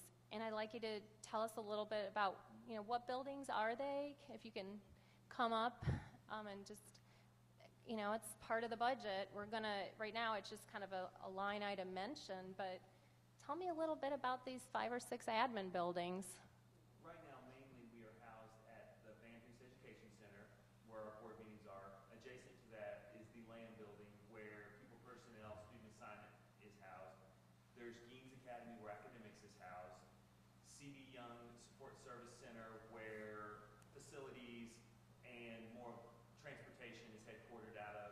And then also we have central office functions at the Dawson Norman Building and the Yeager Education Center. Something that we are looking into, and that I had mentioned to Ms. Horn when she called me about this, is we are looking into the consolidation of central office. And I have actually talked with a couple of corporate contacts I have who have more expertise in this than I do, at looking at the possibility of consolidating central office to consolidate costs, as well as utilities and all the other just exponential things that come with the consolidation. Yeah, and I would just like you to report back on, explore the possibility Because if we can save, if you had to add, add up all those 6 buildings and you combine them into one, you estimate there would be cost savings that we could recapture year after year, correct? In utilities alone, there would be cost savings, because utilities are not an exponential thing. Okay, so it's things like that, you all, that are out there that within JCPS that we really feel strongly that we really need to have a nose for this. And as this transparency website comes out, I really believe all of the board members are hopeful that you as a community can also start digging and really help us find cost savings, because we're just 4 board members. We have great resources within our administration, and they're on the same focus as try to discover money where we can save it, and then we can put it back into the children, so into the, raising achievement. Okay, thank you. I think let's put a wrap on the consent calendar. I would just note that with respect to the budget, unlike last year, we are not being asked to vote to approve the budget. That will await another work session in March, when we will see the overhead spending, the central office spending, in addition to the in-school spending that we went through in detail at the work session today. All we're asked to approve is the allocation formulas that put people in the schools. So I think I would look for a motion to approve the consent calendar with the exception of item Z, on which we will vote separately. Is there such a motion? Mr. Hadaway, is there a second? Okay, Ms. Duncan, all in favor? Aye. Any opposed? That carries unanimously. Okay, now moving on to item Z, approval of school allocation standards. Is there a motion to approve item Z? Well, okay. And Ms. Porter, is there a second to approve item Z? I'll second it. Okay, all in favor? Okay, all opposed? Okay, Ms. Duncan is opposed. The other 6 are in favor, so that item carries 6-1. All right. There are no action items this evening, so we're now going to move on into discussion items, the first of which is a report on responsive differentiated instruction and equitable learning opportunities.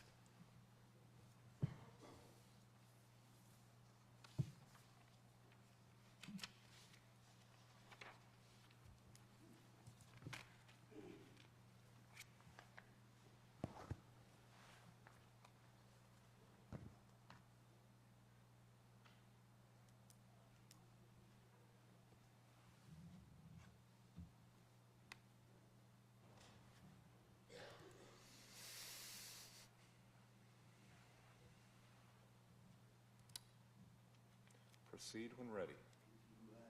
Chair Jones, Dr. Harden, board members, thank you for the opportunity to talk tonight about something that's very important to our district, the naming and claiming of each child, our ability to differentiate for our students, to give them equitable access to success. You have to remember what equitable means. It's not equal. It's not giving everyone the same thing. It's figuring out how to differentiate in a way that provides every student with a pathway to success. We'll be talking about how we can be more responsive and present to you something that I've been talking about for 2.5, 3 years now, our delivery plan, where we have focused on 5 basic things. Started out with big rocks and advanced into the 5 delivery plan strategies. That is academic services and academic supports we push forward.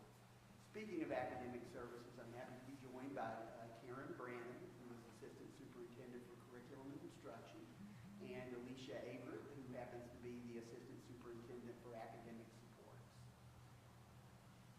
We have started by breaking our practices down and backwards, all the way to the district's strategic plan, where we can figure out how to take the strategic plan and our vision and put it into a delivery plan that creates action steps, that turns the abstract ideas that the board's plan, our district's plan has outlined, into concrete steps of things we can do to change the trajectory of kids' lives. So, in order to do that, we start out, as we always while kids are never a problem, we have a problem to solve. And that problem is a discrepancy. A discrepancy between where we are as a school district and where all of our kids happen to be and where we want them to be.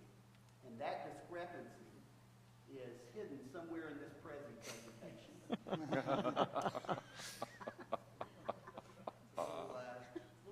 Differentiating the board. Well, we're getting over PowerPoint fatigue.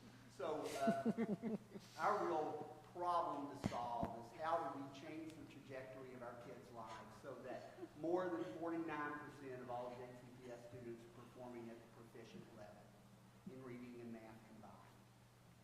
What strategies, what approach do we take, what concrete things do we do as a school district so that more than 28% of the African American students in our school district are achieving at the proficient level in reading and math? How do we ensure that more than 33% of all of our JCPS students from poverty cross that proficiency line? And how do we ensure that 34% of JCPS students are above that number that are in the gap group reach reading and math proficiency?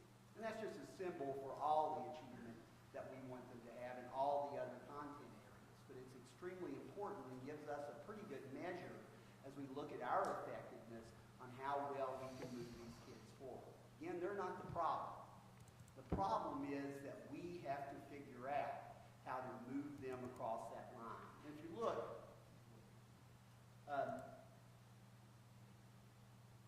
that so far, the delivery plan that we've put in place has had some excellent results. We've begun to see students that are in our gap groups, we've begun to see those student groups improve well beyond where their peers were previously. We're starting to see growth in all students. We're starting to see growth in LEP students. We're starting to see growth in our students that are from poverty. Across the board, like few urban school districts have been able to do. A lot of small districts do it all the time. But a large urban school district to see growth in all student groups is a real challenge.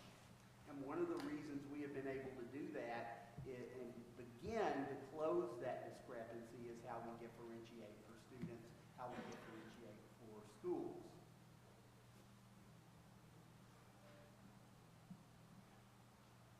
So here is something that we have started to do, which is in a way to look at the achievement gap, what we call the opportunity gap, in a more meaningful, deeper, more profound way. In other words, we look at each of our student groups, and while we do compare them to each other, the most important comparison we make is to put them on an achievement line and compare them between where they are and the proficiency line. So what it enables us to do is target student groups while at the same time targeting individual kids and measure our progress as we go along on this timeline. And you can see between 2013 and 2014 that all of those student groups are moving up. They're moving gap to goal. So we align that, of course, with our KDE delivery targets. I know earlier at a previous board meeting, we talked about our delivery targets, our goals that we put in our achievement, in our strategic plan, are they feasible? And my argument always is that, rarely is the solution to lower the roof. Usually the solution is to build better ladders. And what we're trying to do is figure out how we can build better practices, how we can have more effective instruction in more classrooms more of the time, so that effectiveness translates into better achievement for students. So we put in place this idea of a delivery plan. What are the 5 things that everything we are going to do, and this isn't brand new, and I've brought this to you several times, this idea of a delivery plan. What are the things that we are going to align each of our practices toward? In other words, if a practice doesn't fit anywhere in these 5 things, then we attempt to selectively abandon it. We attempt to be disciplined enough to say no to even a good thing if it doesn't fit in these 5 strategies that we built. The first strategy is closing the opportunity gap. Because in reality, the numbers aren't as important as the kids' faces. What's really important has to be the opportunities we provide kids. That's why achievement matters. A kid that can read at a proficient level has more opportunities than a student who can't. So we also work on next generation teachers, leaders, and learners. How do we look for innovative ideas and take effective instruction and find innovative ways to train teachers, to build professional learning communities, to ensure that everything we do is moving closer and closer toward better practices, not just best practices. I get in trouble sometimes when I argue that best practices are overrated, because often best practices are kind of out there in the orbit floating around. And what we've tried to do is figure out how to get better practices. And better practices are teams of teachers around the table who are able to talk and name and claim of the kids and develop strategies that move those kids that they serve forward. The reason those are better practices, those stick with teachers. Those are the kinds of things that make teachers realize that they are the most important people in our school district besides the kids, that they have the ability to make for some kids, they're not a difference, they are the difference.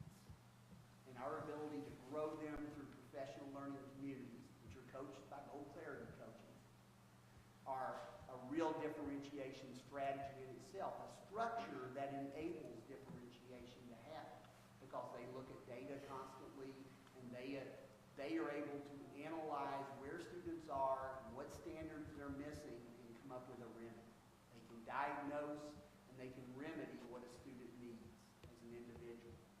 We also are working on our priority school and transformation zone differentiation. In other words, we work in terms of our strategies to ensure we differentiate for every priority school. So they get more attention, they often get more resources, they get sometimes more challenges from us to be better and stronger in how well they serve kids. They get more coaching, they get better service through our PIVAS development, through all the different initiatives we have in place. We try to direct those to our priority schools in a way that gives them more and more support. We're also looking closely at our 3rd grade pledge, which will be our biggest differentiation challenge as we roll that out this upcoming summer. As we see how we can set for ourselves a goal of differentiating so well that every single student is reading on grade level by the end of 3rd grade. That's easy to say, it's not easy to do. It requires a monumental effort. It requires skilled teachers working with kids that also have certain kinds of supports, like we do in our next strategy, which is called Encircle Each Child with Support. It's where we built Louisville Link, our family resource centers, all the different ways, our ECE program, our ESL program, all the things that we use to encircle kids that have unique needs and sometimes atypical behaviors, to try to provide them with the right learning environment, with mental health services, with mentoring, with anything that we can provide that gives that kid a bridge over that gap. So our theory of action centers around this. If we develop, and let me clarify, this isn't everything. This tries to capture the larger picture of what we're trying to do with our delivery plan. If we develop a delivery plan to support and train teachers and staff to implement effective professional learning communities, differentiated instructional practices, professional growth and effectiveness systems so that it truly builds teacher quality, that we figure out a way to have extended learning opportunities, that we utilize consultancy teams and data analysis teams to give schools feedback and collaborate with them to support them, and that School Improvement Academy for our targeted principals that are in struggling schools where the arrow is going the wrong way. If we do all of those things, we can ensure this professional learning reaches the desk of every student.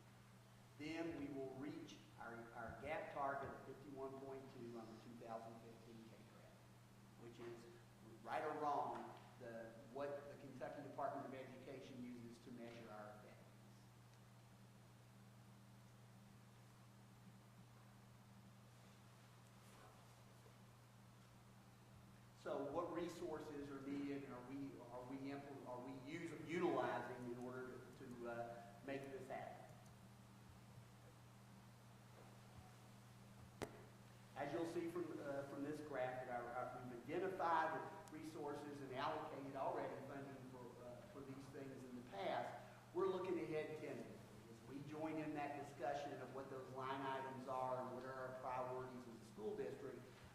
want academic services and academic supports to be prepared, to show that these are things that we are having either a lot of success with or we need to refine because they're in a phase to get to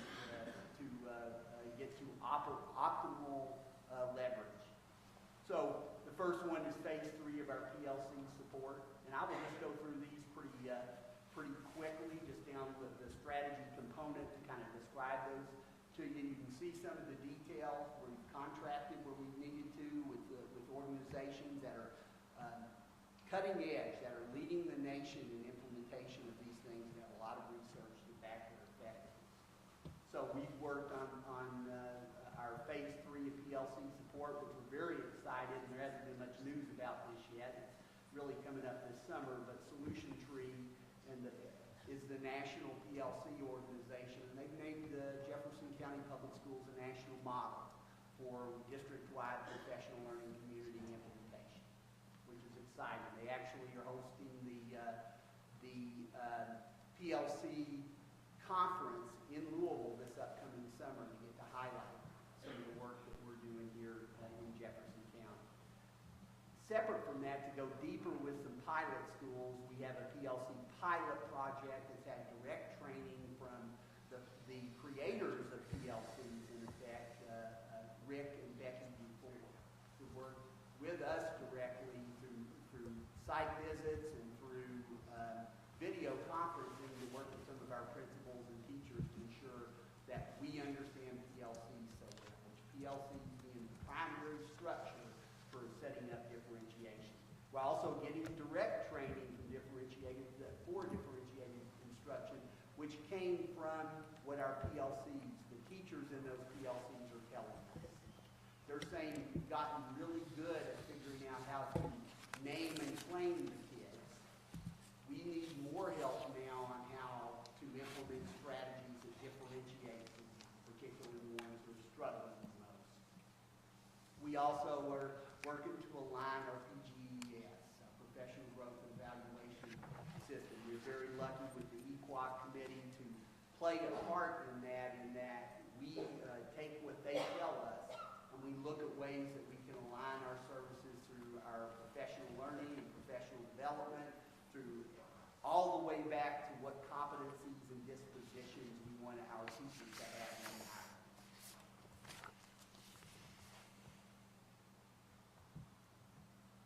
So, also another thing that we're talking a lot about is attainment.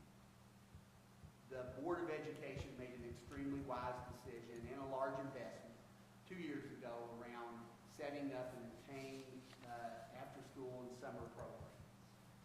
We're looking at how we can build our summer boost programs, how we can continue Attain, how we can find ways to cut some things in order to fund those boost and Attain programs so we can extend learning for kids. The more opportunity we have with students, the more likely we are to be able to get those neediest students across that proficiency line.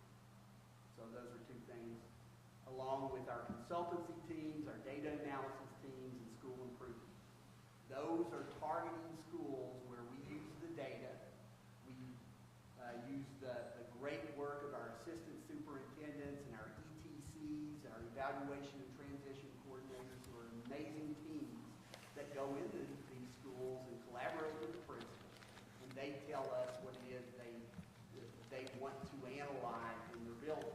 So we send in consultancy teams, or we train them through the School Improvement Academy in order to help an entire school reform happen so they're better at differentiating the students that they have. So the timeline for implementation for us as we continue on through this delivery plan. Dr. Hensley, I need to ask you to pick it up a little bit and recall we've already read all this. Yes, so, sir. okay. Yes, sir. You can see from the timeline that a lot of what we're doing is ongoing. That what we're trying to spend our time with mostly is our ability to actually strengthen what we have instead of piling things on top of it. So we're truly being about the execution of those ideas and that delivery plan that we have in place.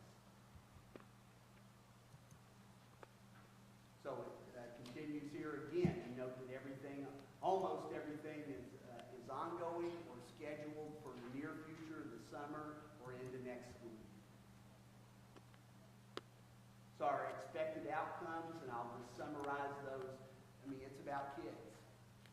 We should measure ourselves on how well our kids, what opportunities our students have. We can look at inputs all we want. We can celebrate those things that are fancy and shiny and sharp all we want to. But in truth, our measurement, we have to have some things that measure our effectiveness, tells us it should be what happens for kids should inform us on who we are as a school district. And you can see that all of those, again, point directly to closing that opportunity gap for all of our students.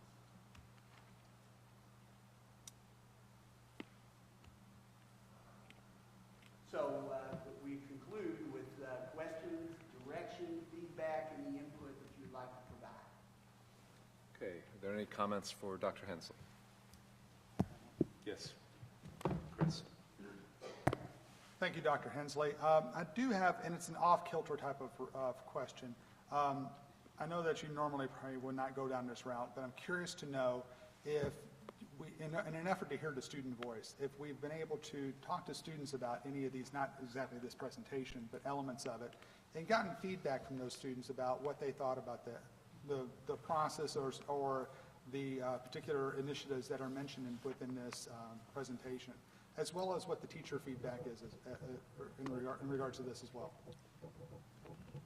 With the individual, not with this plan as it is. I mean, this is a large constructed plan that's been going on for 2.5 and 3 years and has, you know, the different big rock components of it that we're working on that involve different players all across the board. So we've never had, other than the assistant superintendents and ETCs and directors and specialists and others, we've gotten a lot of feedback there because they're the ones who are implementing most of these things, or at least our part of it to get the training to the desk of teachers and onto the desk of students. So no, for the whole plan we haven't. However, we've done surveys of teachers regarding PLCs and their needs, and that's where we came up with the idea, for example, of the differentiated training for teachers. We brought ASCD in to actually train our teachers and pretty much got that training thanks to Karen Brandon mostly. So we have heard voices around individual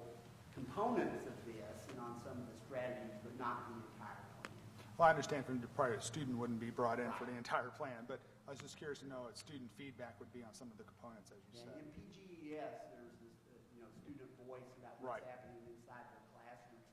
And we've utilized TEL surveys as part of our consultancy team. So we've heard from students and other teachers and others through the TEL survey to have conferences with the principals, particularly around where that connects to achievement, where we see that there's concerns brought out in the TEL survey along with dips in achievement, then the assistant superintendents and ETCs meet with me in direct report when they go out. They coach the principal, the ILT, sometimes the student response team in the school in order to help make course corrections.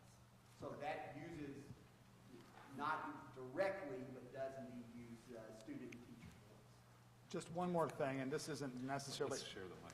We got other comments. Let me just make this Okay, one last comment. one. Just one more thing, and this isn't necessarily directed to you, but all members of the cabinet. There's a lot of edu-speak in this, and in the future, if we would, tell what the acronyms are to our audience, and we understand a lot of this, but we can tell that to the audience, especially those that might be watching at home. We would certainly appreciate it. I think that would help us with our communication as a district. So thank you. Fair point. Stephanie? I'm just really excited about the strategic planning process. We're now in a vision, 2015. We're going to be moving to a vision 2020. This is, we're going through the current strategic plan. This is just the first part of it. And so what is your idea?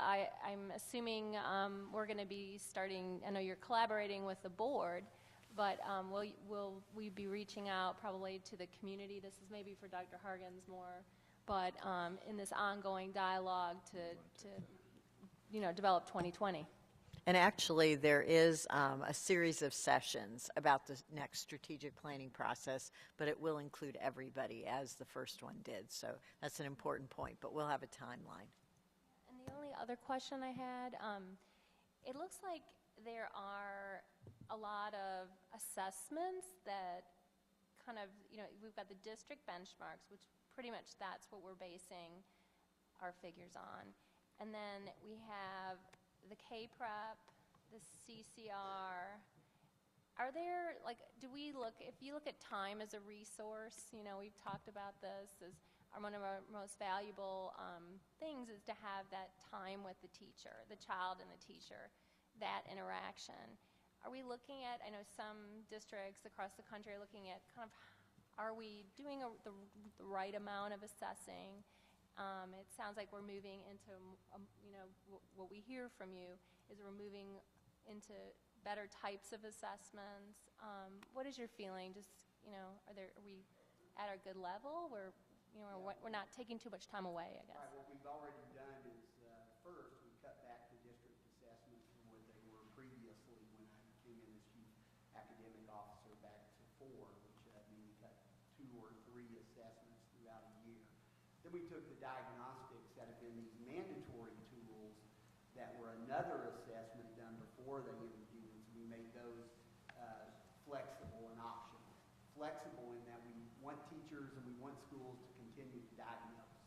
I mean, diagnosis and informative assessment that guides practices is hardly ever a wasted time. I mean, that makes that conversation, that interaction between the teacher and the student meaningful rather than random. And we need meaningful interactions between teachers and kids in order to change the kids' skill levels and knowledge levels and even their own confidence in themselves and what they can do in terms of their self-reflection. But we tried to take those diagnostics and take those, but some of it, our effort has actually been around quality. What we've tried to do is look at how we can make the assessments reveal more and be more, have greater quality so that when teachers use them, then they have more room. Suddenly teachers don't complain when they recognize that these assessments have some value and actually save them time in the long run. But that's a valid point. I mean, you can't just always be weighing the kid. You got to feed them sometimes. And actually, it's on our legislative agenda to push for alternate assessments and better use of time. And the students behind us, when they talked about what they were learning, that's demonstration, that they know how to do things. So that's exactly, it's a good point, exactly the way we want to move. And that's on our legislative agenda. Okay. Just one question. Do you have the resources you need to achieve your goal this year? I think we have to be, that's a difficult question. Well, you've got about $4 million on your list, and if that's all you need, then good. If you need more, speak now or hold your peace. The thing we always have to target, it's most important, I say this all the time, is more effective instruction and more classrooms and more time. If we have the ability to cultivate and foster that kind of culture across our school district, then we're better off. So these initiatives might get us, they might get us our short term, and we might continue to hit AMO, but I think we need a greater sense of that in creating a school district where every single classroom, the most important access we can give a kid is every single classroom to have an effective teacher. So to get there requires tremendous amounts of resources inside and outside schools with coaching and mentoring and leadership at the district level. To become the best urban school district in America, which we're well on our way to becoming, it'll require this and not an easy question to answer. I'm just asking about this year. You said this is what we need to reach KDE's targets for this year. So, I mean, if you don't have what you need, then you got to get it in the budget. And so if we go back to Dr. Hensley's visual here on delivery planning, you'll notice that the key thing that we addressed this evening was closing the opportunity gap. So if you're asking, these are the key initiatives and the key things that we need funding for closing the opportunity gap. But what we have not addressed tonight is the resources that we need for next generation teachers, leaders, and learners, priority schools and transformation zone differentiation, our third grade reading pledge, and then encircling each child with support. So we've really focused on that one section of delivery planning, which is closing the opportunity gap. Do you want to comment? Okay, Diane. Real quickly, the closing the opportunity gap, when we talk about that, we always talk about access and opportunity for our students. So in order to close the opportunity gap, there's an awareness issue that we need to make sure that our students and our families know about programs and opportunities that are available for them. And one that I will cite that we are very proud of this year is the advanced program, in that we have advanced programs in every elementary school. And it's amazing to me that the community does not know that we have advanced programs in every elementary school. And as parents visited the showcase, some were told, that's not really an advanced program over there. I've got the advanced program over here. So we, as a district, need to do a better job of communicating what we do in fact have, and that it is access and opportunity for all of our students. So I'm happy to see that on there. I would like to know some more specifics about that. And the one that says encircle each child with support, we have learned this year that many of our schools need mental health specialists or certified social workers. So I'm assuming that some of that will come across there. And your summer boost program for rising first, I think it says first and second graders. I am again concerned about kindergarten and making sure our children are ready for kindergarten. So I don't know at what point we will incorporate that, because once they start the process, the catching up becomes more difficult for them. And I had one other question as you talk about next generation teachers, leaders, and learners. What do we do for principals as they come to us? What are the support mechanisms that we have? I saw where you have a program for principals that get into perhaps a priority status. So they have been identified as being in a position that they need extra help. But what do we do for principals as they come in the door that are new to being a principal? They may have been excellent administrator. They may have been a Gold Clarity coach. But what are the processes in place? And you don't have to tell me right now in the interest of time, but I would like that question answered as well. Thank you. Okay, let's move on to the nutrition and physical activity report. Thank you. Actually, We have to receive the report. I'm sorry. Is there a motion to approve the report that we just heard? Sure. Okay, Dr. Wilner moves. I'll second. All in favor, aye. Okay, carries. Thank you. And I think some of the board members may take a quick bio break, but if we could keep a quorum and carry on. Vice Chair Porter, will you bang the gavel? Yes, sir. I will. You wish for me to continue? Yeah, carry on. So now we're moving on to the classified staffing report. Dr. Harkins, do you want to introduce that before Dr. Razor starts, or how should we begin? Actually, Vice Chair Porter, the annual school nutrition and physical activity report is next. Could we do that? I don't know my alphabet. No, We're you now do. moving on to the annual school nutrition and physical activity report. I'll turn it over to Dr. Razor. Thank you. It's my pleasure to present the nutrition and physical activity report to you this evening. Before I start, I want to clarify that what I'm presenting tonight is a compliance report. This is required by statute, and it's going to be at a pretty high level, having been required to be that way. But what I'm going to try to do is go into some areas of detail and specifics, so it will be worthwhile and informative to you versus me just being up here being a talking head. So let's jump right into it.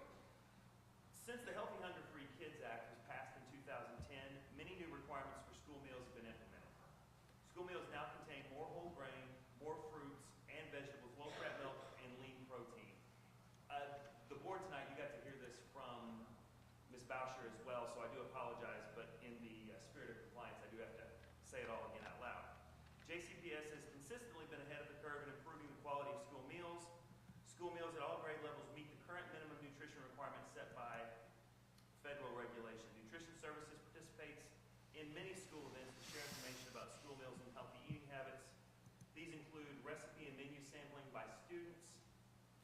They also participate in evening and weekend health fairs, fitness events for families where we share information about everything from applying for free and reduced lunch meals to preparing healthy meals at home. Nutrition Services serves approximately 64,000 lunches and 40,000 breakfasts each day.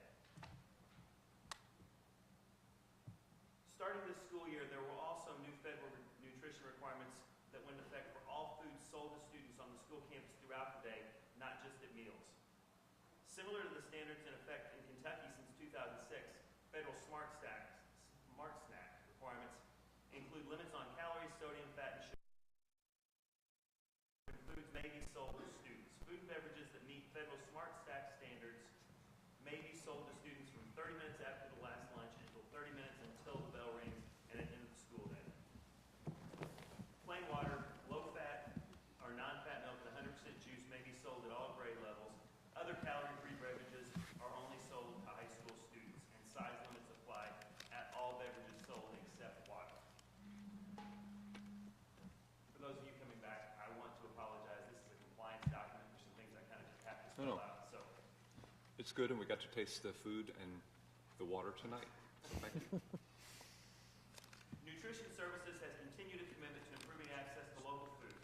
The department has worked closely with schools through the recently concluded USDA Farm to School grant to educate students about where the food comes from and to help them enjoy the flavor and variety of foods.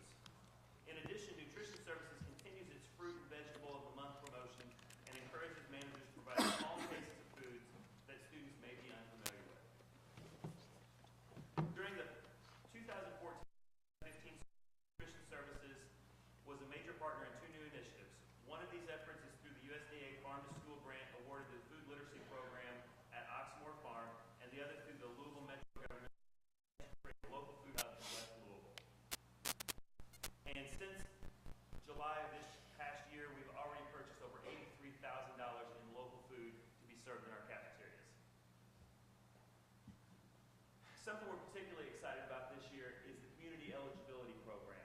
And the Community Eligibility Program allowed us to serve free breakfast and lunch in 96 of our schools.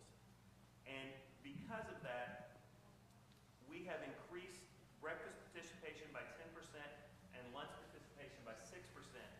And our community eligibility schools are serving about 15% more lunches and almost 50% more breakfasts than our schools that do not have community eligibility.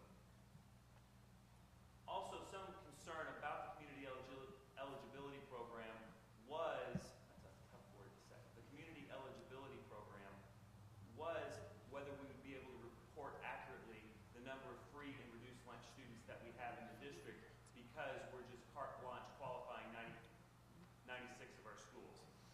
But today I'm here to tell you that our numbers in free and reduced lunch are actually higher at this time this year than they were last year without community eligibility because of the meticulous work done by our nutrition program and the attention that was brought and the concern that was brought about this when the program was instituted. In compliance with KRS 160-345, every elementary school has a wellness policy that includes moderate to vigorous physical activity, and 30 minutes of vigorous activity per day can be counted as part of the curriculum. Besides that physical activity, schools stress the importance of active field trips, walkathons, and also physical activity at school events, and also using physical activity as a reward for students versus food as a reward for students. A comprehensive school physical activity program is also required to score proficient in the practical living program review. This includes increasing physical activity throughout the school environment before, during, and after the school, and increasing physical activity in PE classes. Something we're also excited about this year is an interactive program called Go Noodle that was provided to Jefferson County Public Schools by the Humana Foundation and Coast Air Children's Hospital. What this does is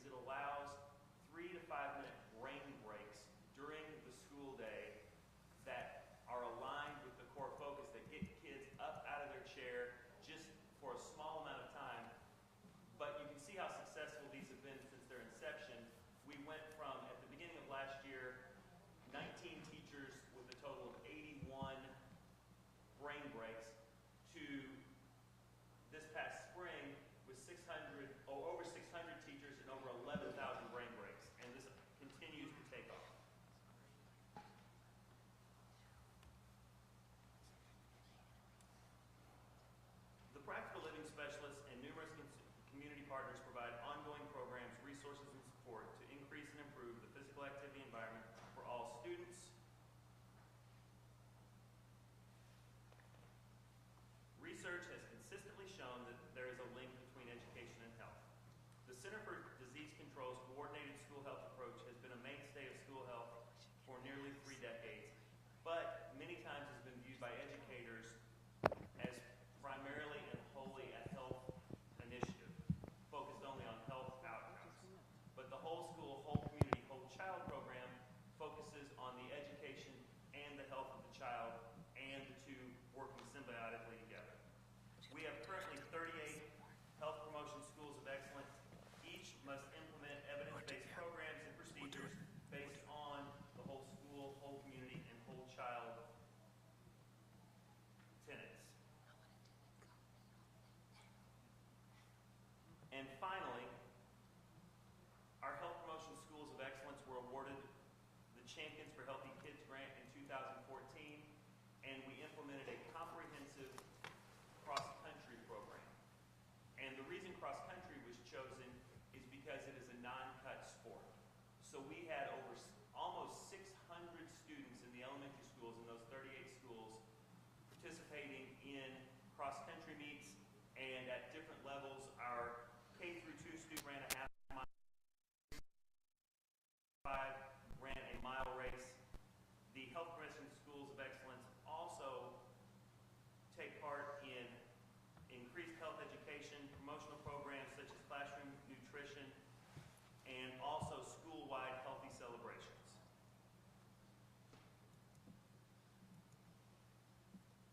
I appreciate your attention, and again, I hope you appreciate the brevity of this presentation due to the compliance nature. Okay, thank you. Are there any questions for Dr. Razor? I think Ms. Horn has a suggestion for us. Do you want to go? Go. I really think that the board should occasionally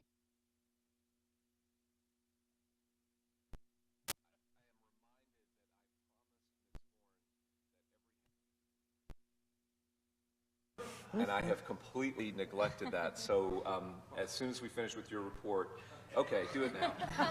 All right, everyone stretch. Oh. You don't have to, but it feels good. I'll second that motion. Come on, audience, up.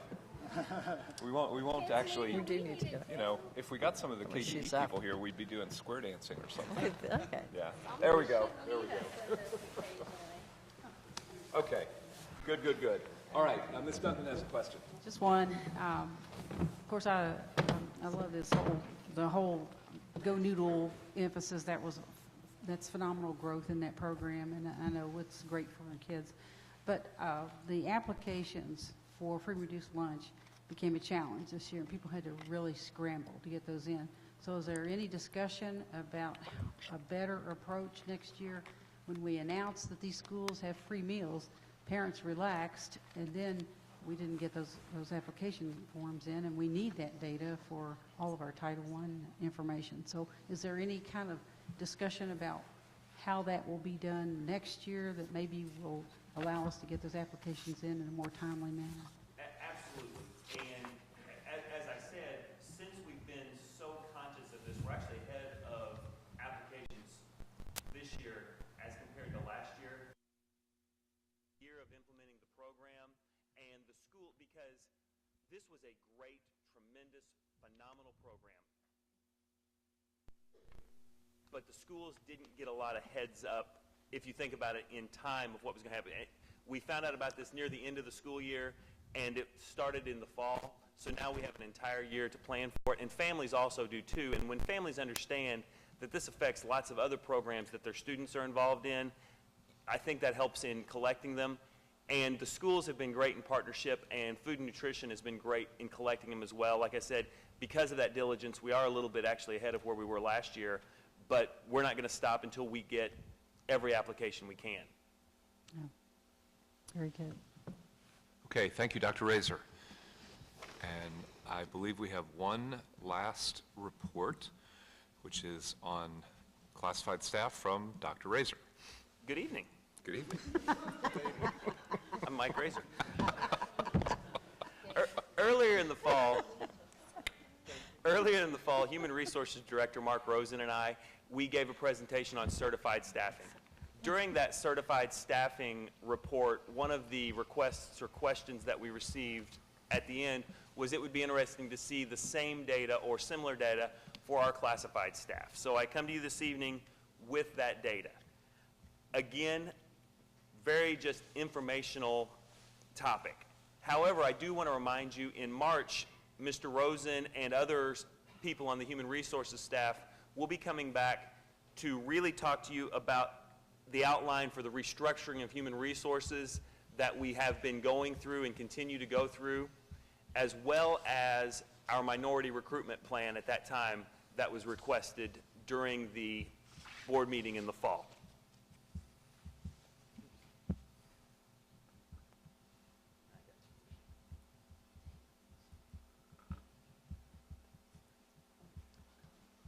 Okay. We have a little over 7,500 classified staff in the district, and we break those staff up into three pretty distinct segments: district support, facility or school support, and classified instruction. By district support, you can really kind of see what that means, and I don't like reading to people, especially after the last presentation, but administrative are our classified administrators in many cases, like CFO Harden is a classified administrator. Mark Rosen is a classified administrator. But also the administrative staff we have, clerical, health, and anyone who works in technology, and you're going to see some stats later. I want to clarify now, technology is a very broad job class. So that can be anyone from an electrician to someone working in our MIS department. Facility or school support includes people who directly support our schools and buildings, our bus drivers, the housekeeping custodial staff, our maintenance staff, nutrition workers, security, and then the transportation staff as well. On the previous slide, I asked Human Resources to let me know the hard-to-fill positions. These are the ones we have challenges in here, but they aren't typically huge challenges. However, in school support, one of our real challenges, especially since the economy has started to get better, is filling bus driver positions. And there's a few reasons for that. One is it's a split shift. You work a few hours in the morning and then you come back and work a few hours in the afternoon. Because of efficiencies that we have also derived in transportation, it's a shorter shift than it used to be. With computerized routing and GPSs, we've shrunk it down in some cases to just over 6 hours. So it has been difficult, especially as you saw over Christmas with Amazon and UPS offering signing bonuses and staying bonuses. So that is something that we're looking to try to figure out ways to increase bus driver recruitment and also bus driver retention. And then finally, classified instructional are people who are working in the schools, in the classrooms, our bilingual instructors, also other instructors, people who might man a ISAP, in-school suspension room, man a computer lab, that type of thing, as well as other assistants, our interpreters. And you can see the hard-to-fill positions we have there. Demographic breakdown, I've broken down in two ways. One is our white and minority breakdown of our classified staff. You can see that about 68% of our classified staff is white, and then 32% identify as non-white. Location-wise, you can see that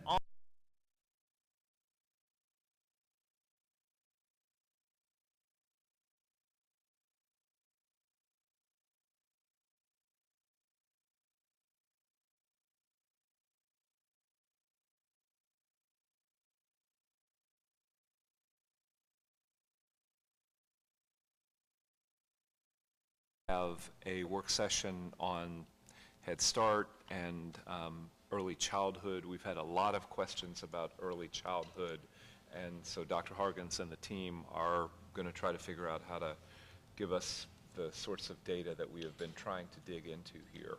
So we'll look forward to that. I just call that to your attention. And then are there any other comments or questions about this? Yes, Steph? Is this board reports? No, we're still on the, I guess, is there a motion to receive the planning calendar? Chuck moves, Linda seconds, all in favor, aye. Okay, that's unanimous. Now we're on to board reports and requests. And we like, okay, Chris?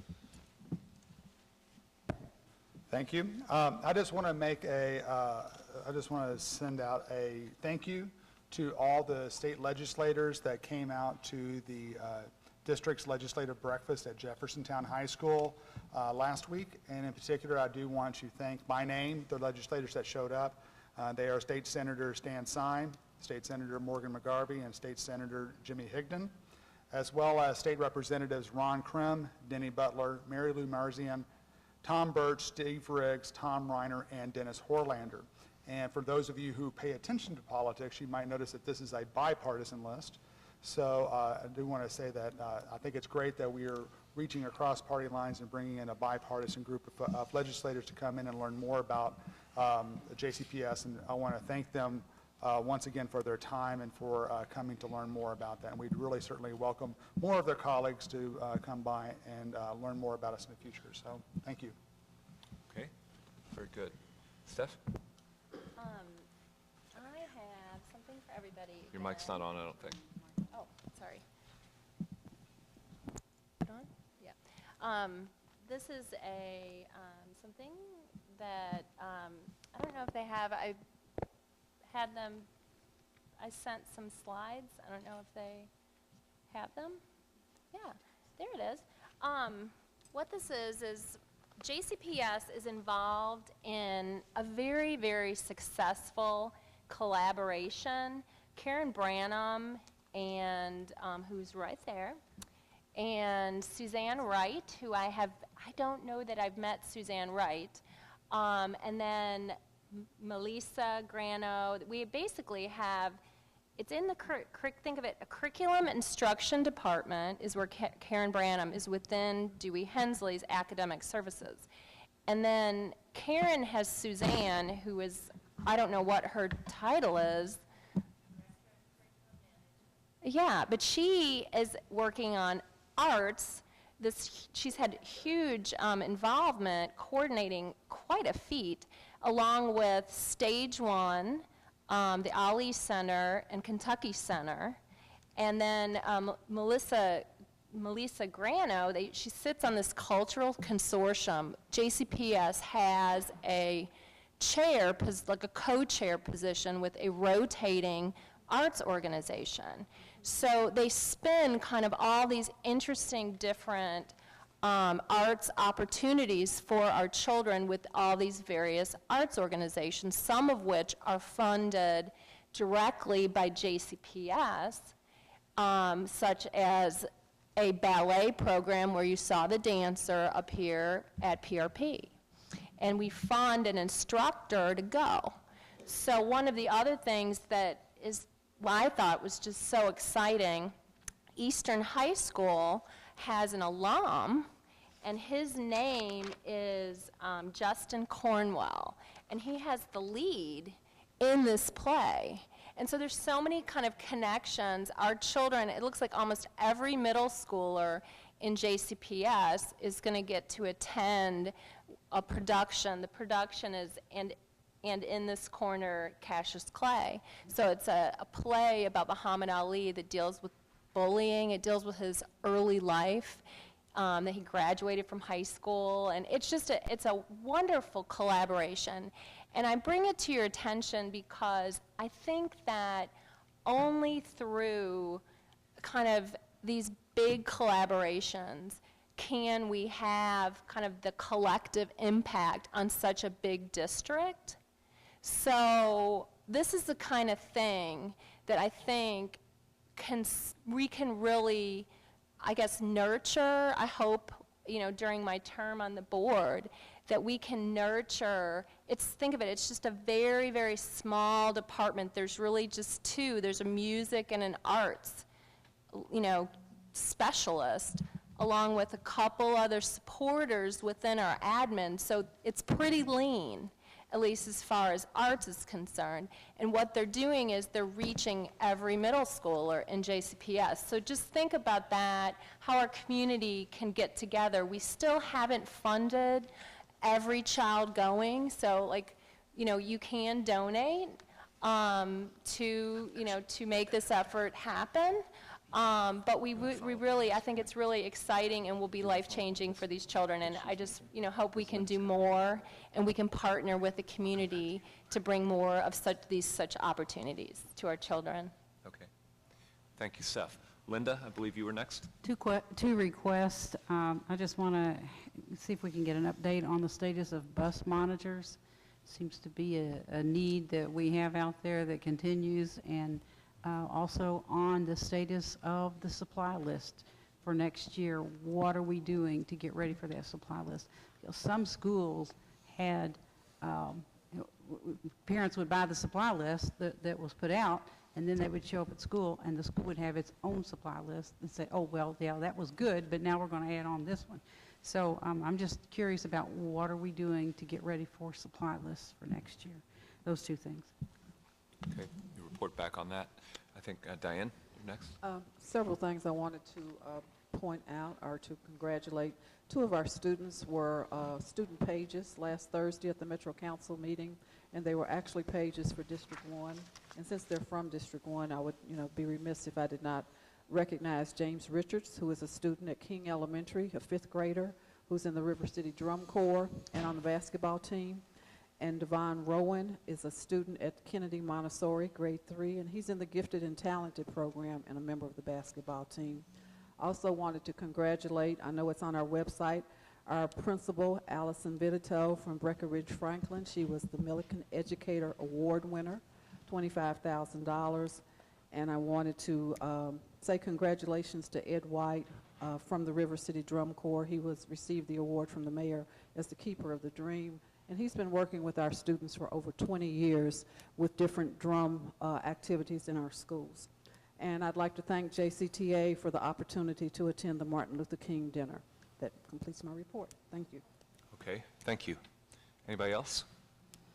Just attended the SCAC meeting last week or a week before last, and it was very productive in the sense of the recommendations. We're going to have changes in how we score gap and how we score growth in our accountability system. We've got a 98% graduation rate recommended, and also 100% college and career ready rate recommended. And you can't be a school of distinction if you are a focused school. That was, you know, the first time I lost on that.